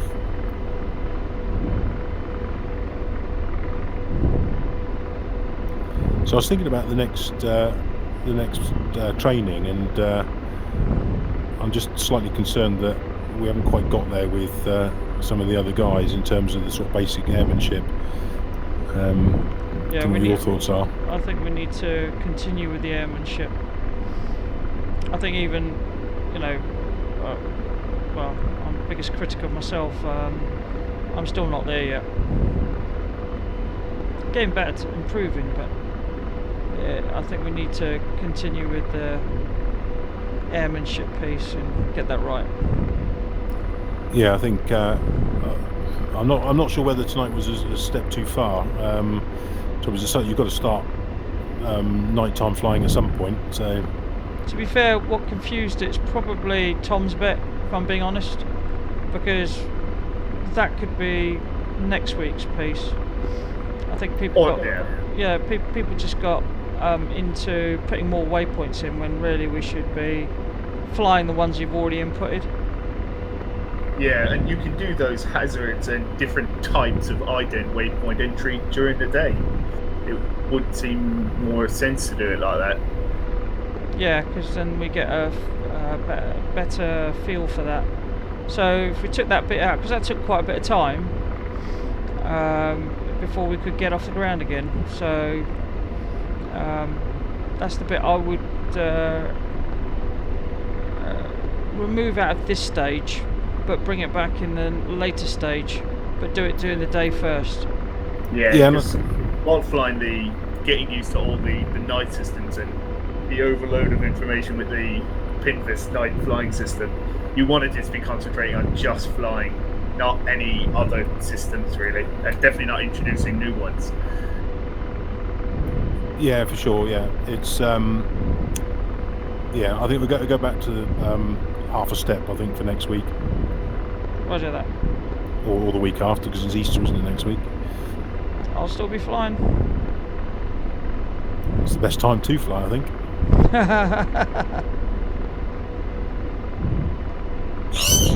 We have my hollies.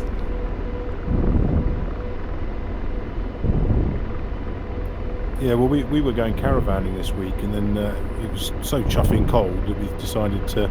We were only going local anyway, but we decided not to go caravanning. We were just going out for the days, which is just nicer. Yeah, we'll probably do something similar. Okay, I've got the Pin airfield off on my. What's that, about 11 o'clock, I suppose. I'm not proposing that we go and land there, but.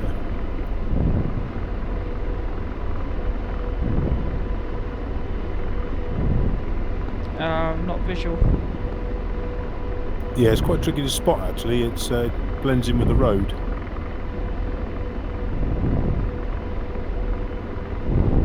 It's got some purplish lights which are just coming into focus now. Can't tell purple as I've got my flare on.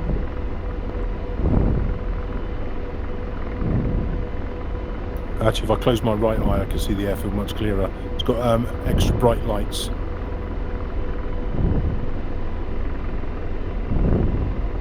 Roger, I have visual.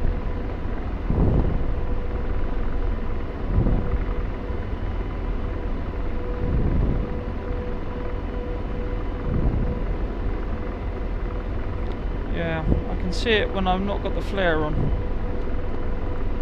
And because of the misalignment, it almost looks like a road.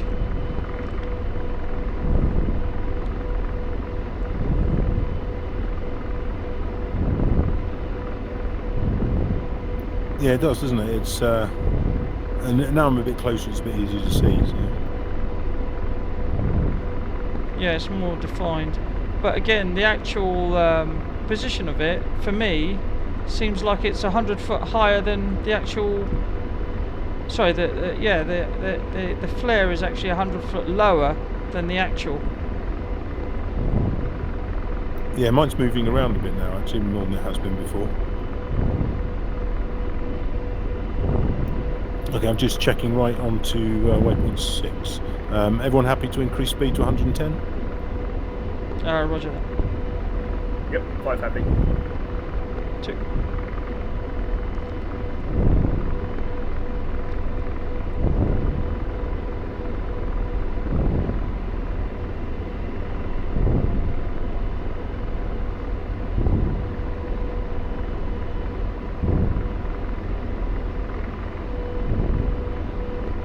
Shit, didn't click over. No, mine didn't either, I've just gone direct.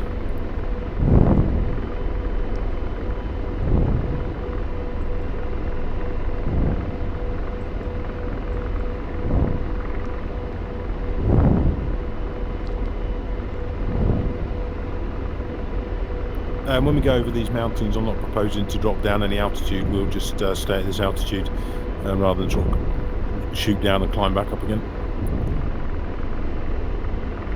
5, copy that. Typical.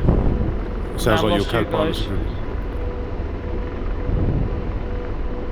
We've just gone past the end of the runway, if that helps.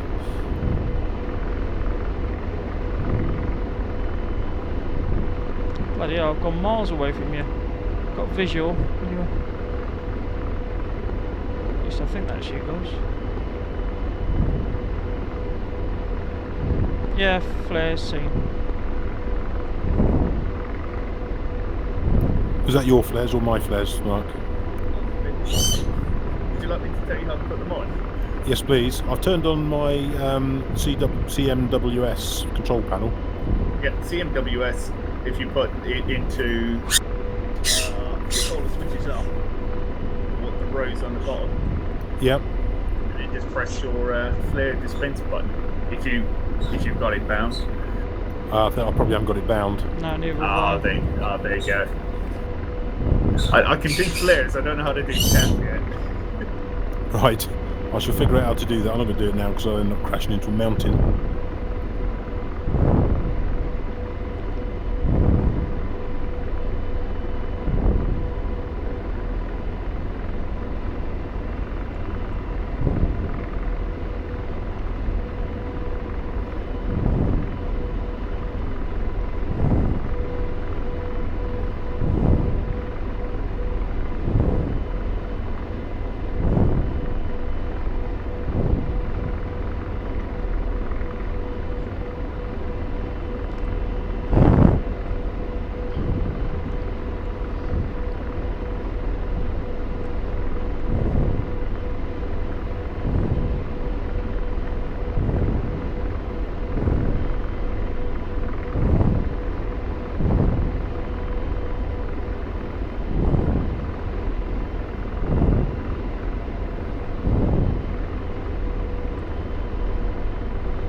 Quite nice flying without the fluid on, actually. That kind of flicking between it, using it when I need to, and flicking it off when not. Yeah.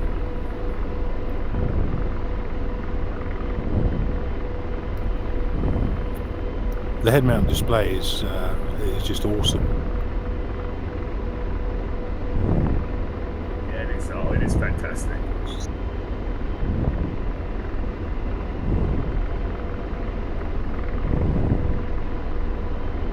I've been playing around with, because I've got a Windows Mixed Reality headset, it's a HP Reverb G2, and they've just sorted out getting OpenXR to work with it, so I don't have to do it through Steam, and it's a big improvement for me. So the visuals are a lot clearer and the whole thing's a lot smoother, which is great.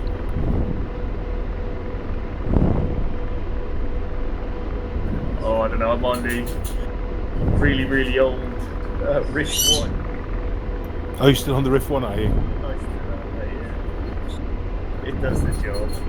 Yeah, I've got a Rift 1 as well. It's many hours in that one. I treated myself to the G2 last when we were in lockdown. Took me about 7 months to get it, mind you. Yeah, hot property.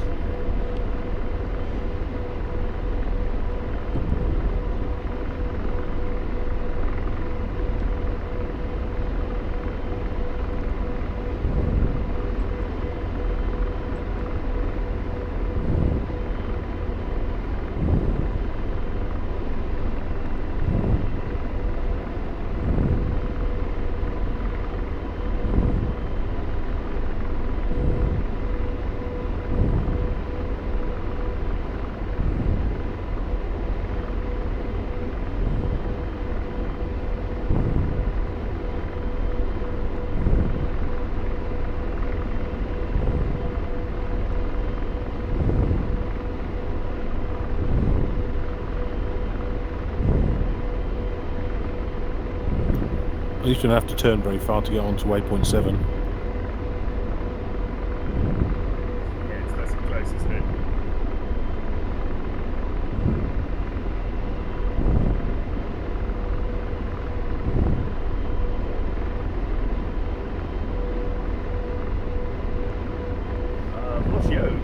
Yogi, still visual? Roger, I'm in your 4 o'clock, slightly low.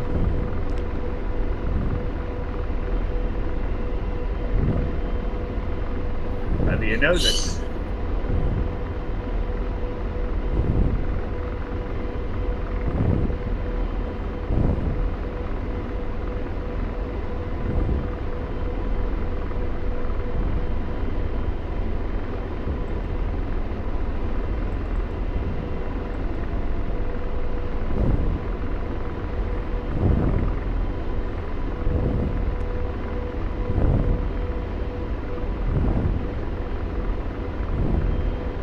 Ah, there you go. Flare seat. Sorted.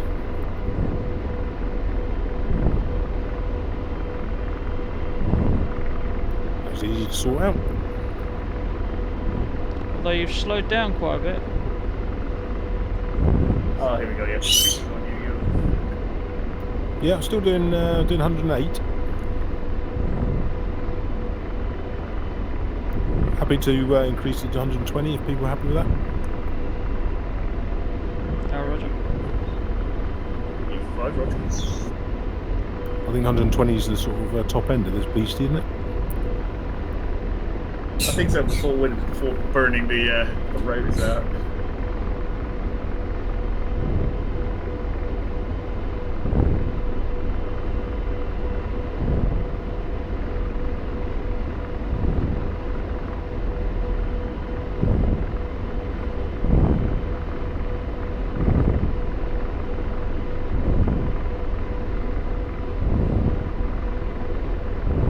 Fancy trying to land at a FARP at night? Copy that. Yeah, I'll give it a go. Okay. I'm going to figure out how to fly from waypoint 7 directly to the FARP. Bear with me. No idea how to do that.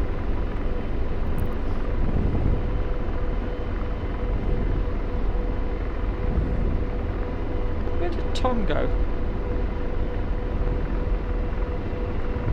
He was having real problems with his headset. He was sort of canted over at a 45-degree angle, and so he couldn't fly.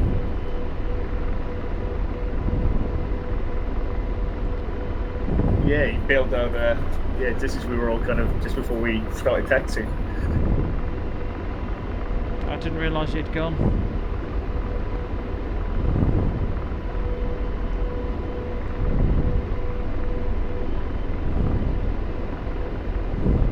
Okay, I've got a direct plot now to the LZ. Happy for us to proceed to there?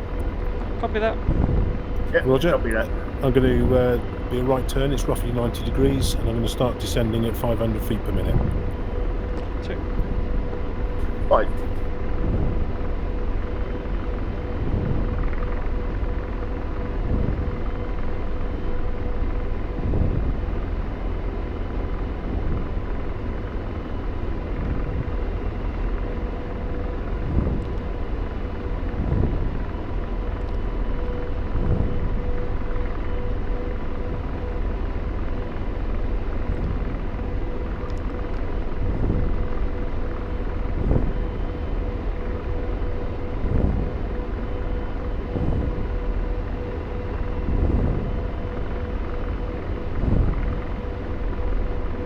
Okay, waypoint 22 kilometres ahead. Still descending at 500 feet per minute. I'm going to drop the speed down to 100 knots, slowing down gently. 2.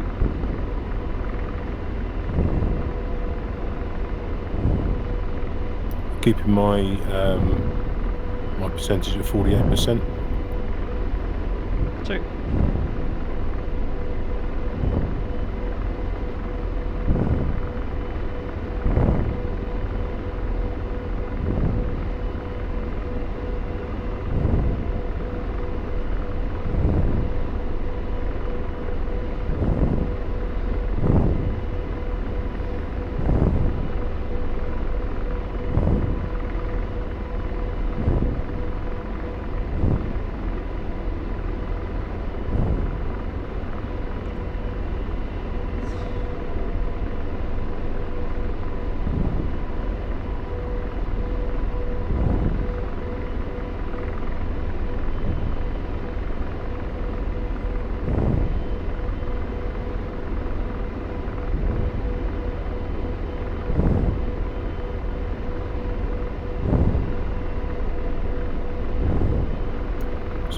speed 110.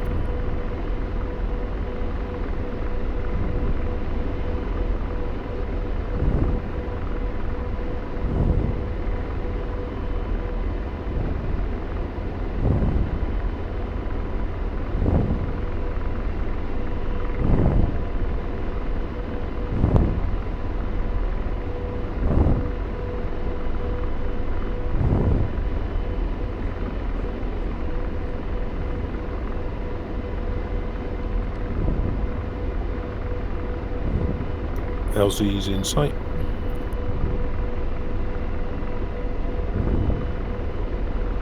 Slowing down to 80 gently.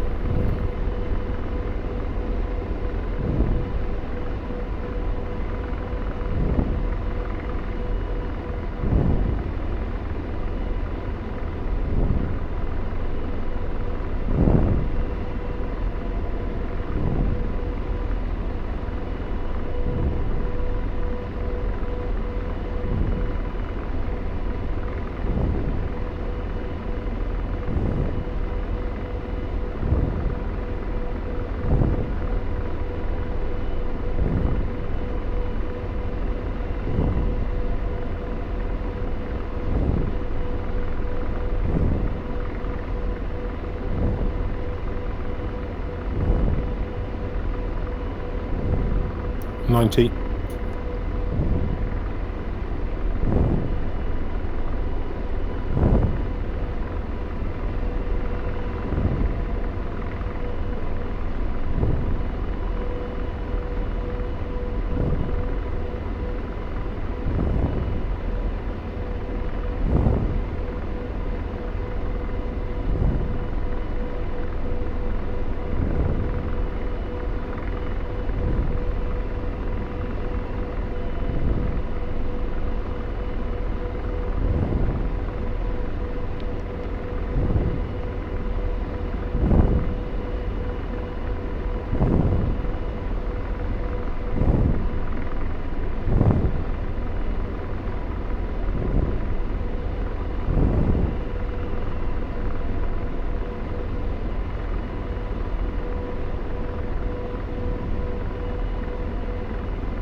Dropping down to 60 gently.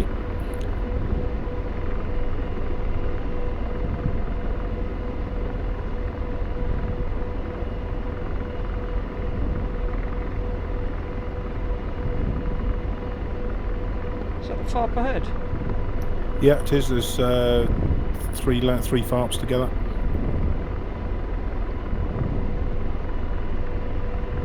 Okay, I'm going to call this a release point, which means that you're able to break formation and land at your own discretion. Two.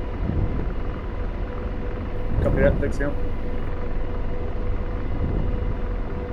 I'm going to take the very furthest FARP.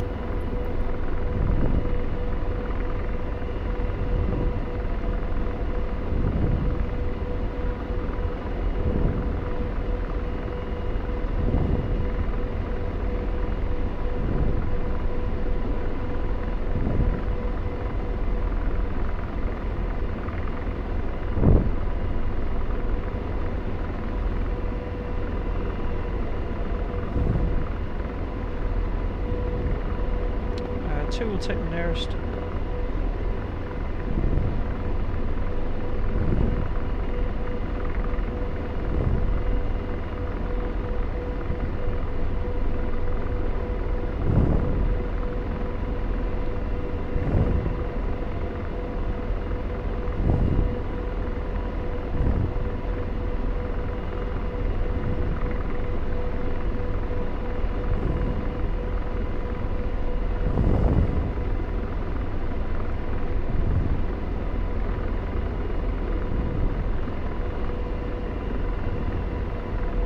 Sorry, which one are you taking, Neil? I'll take the furthest one from here. Copy. I'll take it. You take the middle. I'll take the closest. Roger that. I'll take the middle. Copy that.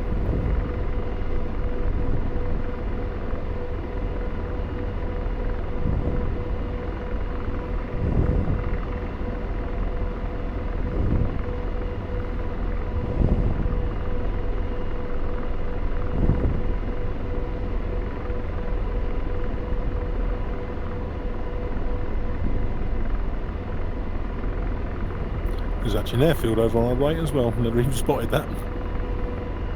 Oh yeah, see the actual landing lights. Oh, bloody hell. That's quite impressive. That's what I think that was called target fixation then.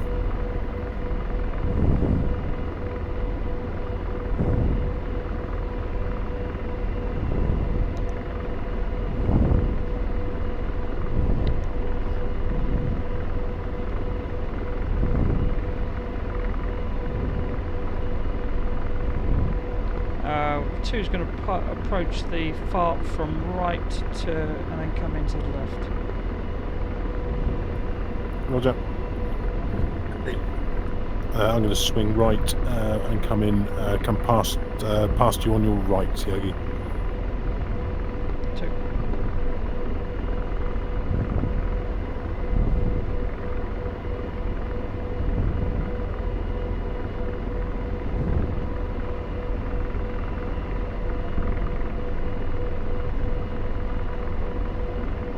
Launching flares. Yep. Just in case we never saw them.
Eagle 2 is down.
That was fucking hard work. That was. Whew. I worked up a bit of a sweat then. Me and you both. I'm not sure having the trucks with their lights on actually helped. In fact, I think it might have hindered a little bit.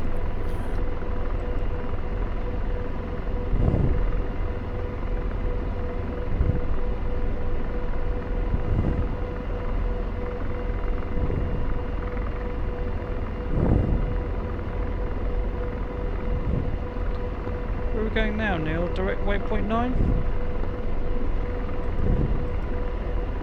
Yeah, I reckon so. Let me just figure where that is.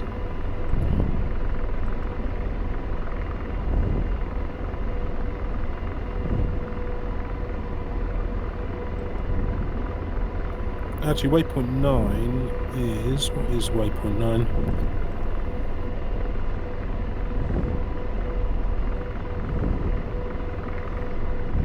It's right on my nose. 17 clicks. Heading 085. Yeah, I'm not sure whether it's an airfield or not. Let's have a look.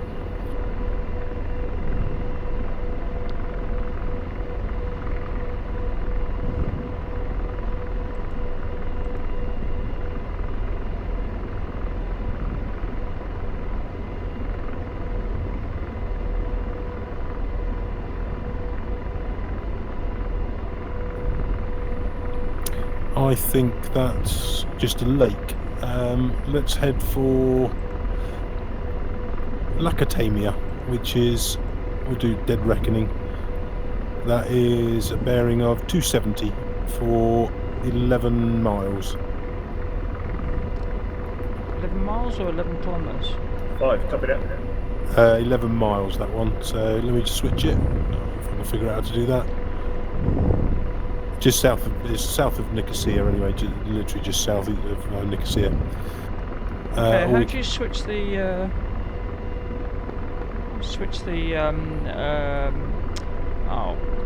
miles to kilometres? If you go to click the M button, which is the B1. Yeah, got it. Then go B3 to flight. I got it, yeah. Then set, and then it's B2 units. Oh, sorry, just repeat that again. I was in a hover there. Yeah. Yeah, so it's the M button, which takes you to the main page, the DMS page, Yep. then FLT, B3. Right, yeah. Then set, which is B6. Yep. And then B2, which is unit, and it's got NM or KM. Okay, yeah, nice. And where are we headed? We will head for just south of Nicosia. There's an airfield there. Let me just pan round to it.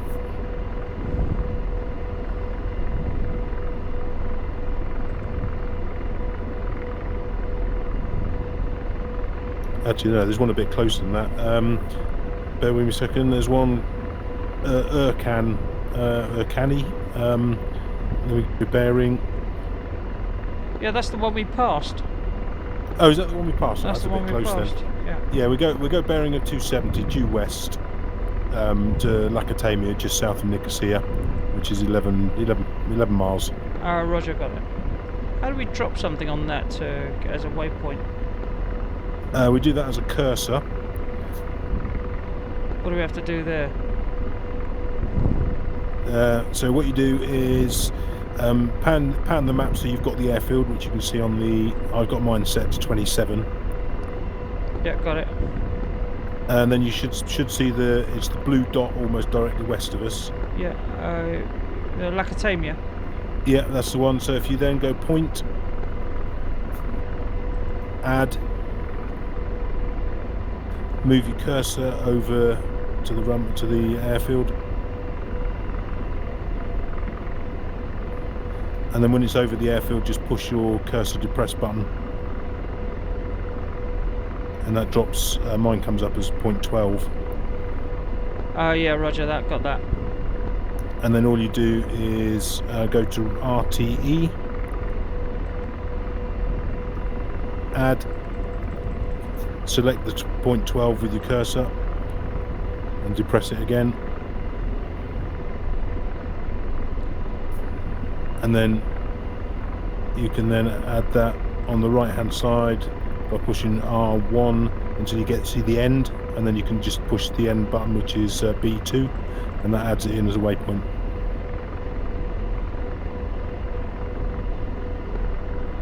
Okay.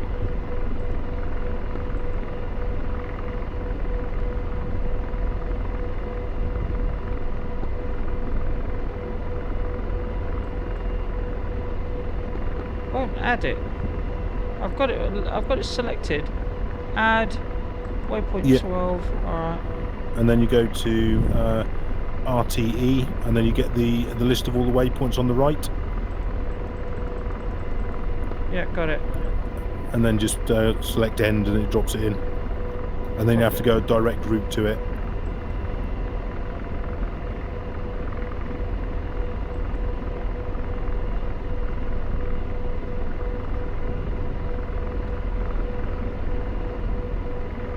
Okay, How got many it. miles away is that coming up for you guys?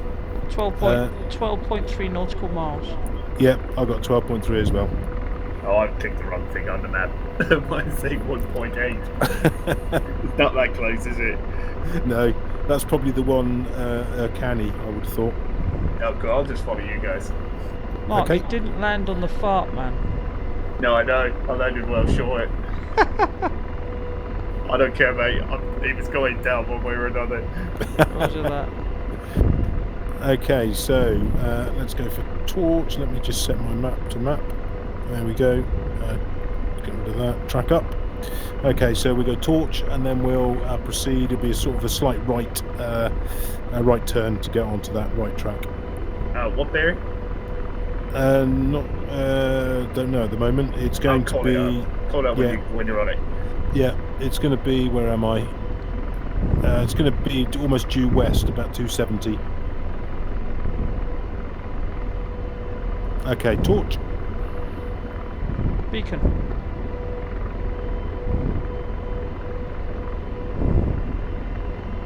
Okay, pedal turn onto it, which is exactly 262 degrees. And proceeding off 262.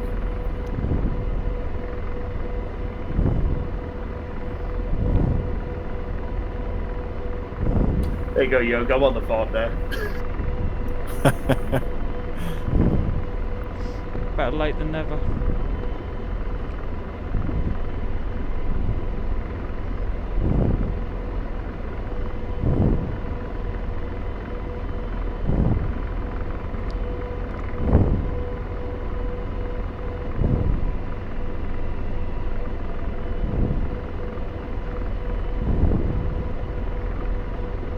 See the airfield over on our right.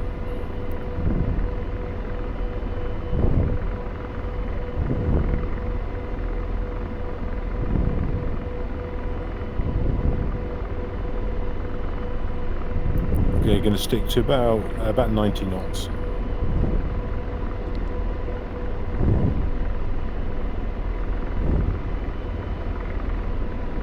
It's going up about 200, 300 feet per minute to get over the ridge.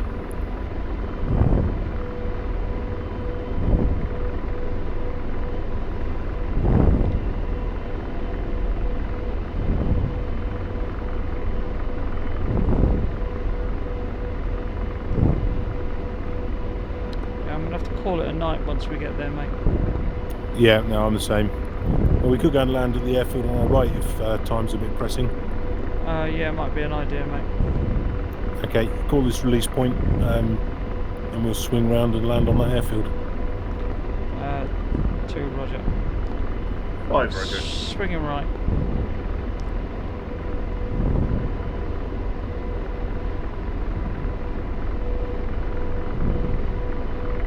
Yeah, we're about halfway along the runway on the opposite side. Looks like there's an apron to land on. Yeah, I've got some building shown there. 2, roger. 5, roger. 2, slowing.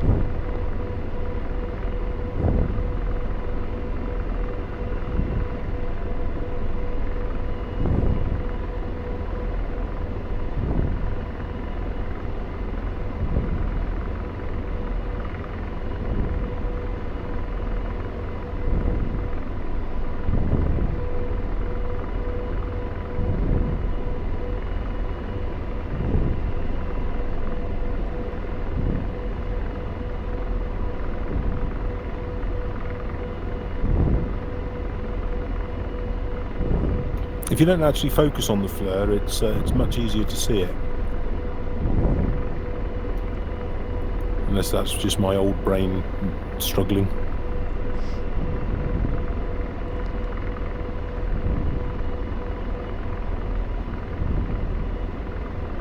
My brain's felt like it's been having a heart attack all bloody night. It is a challenge, isn't it? It's I've really enjoyed it, I must admit. It's Yeah, it's definitely the most challenging thing I've done in DCS in a very long time, and I'm loving it. Just flying this thing is a challenge. Right, I've switched the flare off now.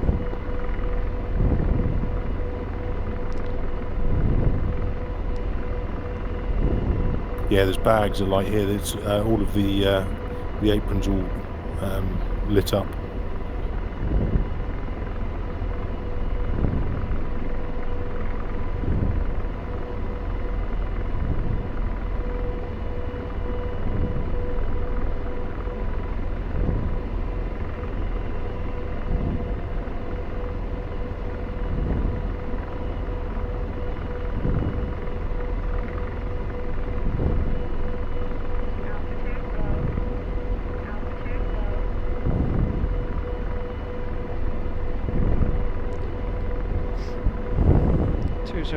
Two's over the runway.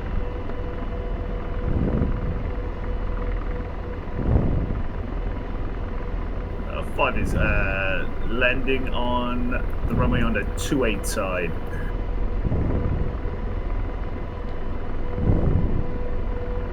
Eagle One's just pedal turning to land on the parking area.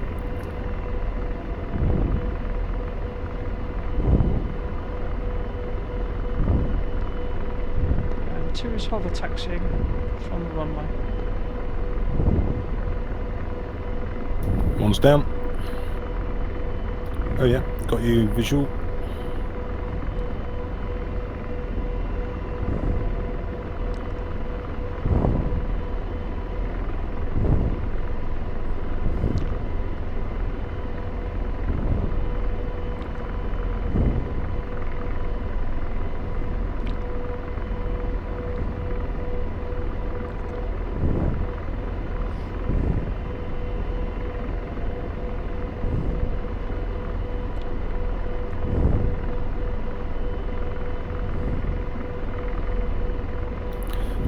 Got your visual mark.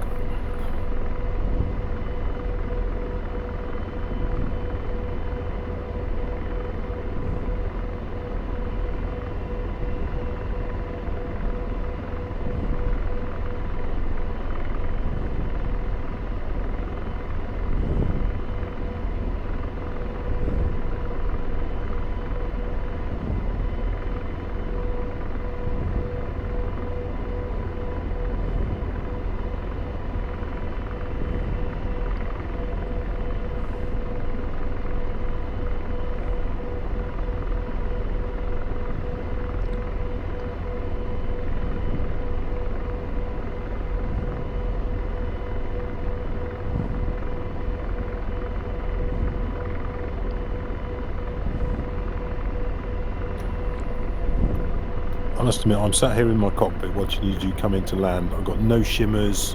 The image is crystal clear. It's the best VR image I've had, well, since I've been flying VR. It's amazing.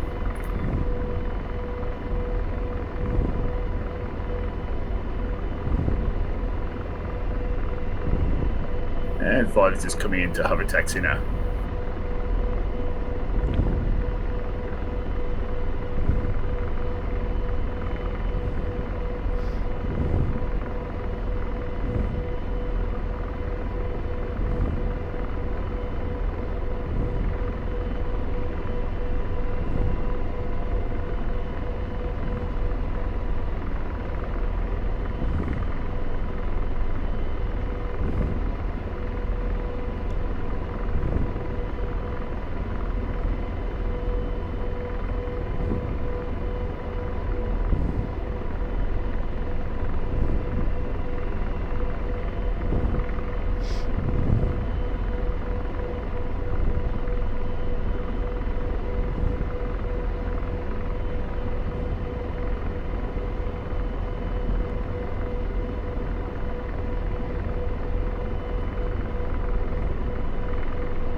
one thing Eagle Dynamics hasn't sorted out yet is all three of our helicopters look black, even though there's plenty of lighting.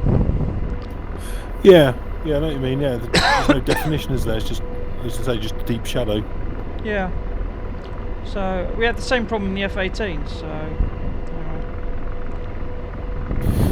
Right, just leaving the server. Yeah, that's it. Shutting down.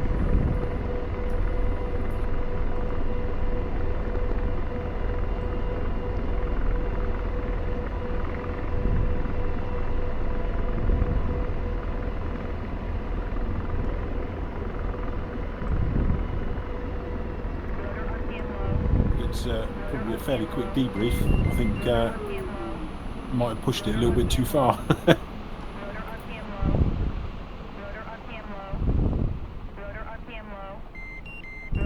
was definitely a good 2.5 hours of butt clenching flying. Yeah, absolutely. I thoroughly enjoyed it. I think I was a little bit ambitious about doing a night flight. Well, I'm not sure I am. I don't know. I might.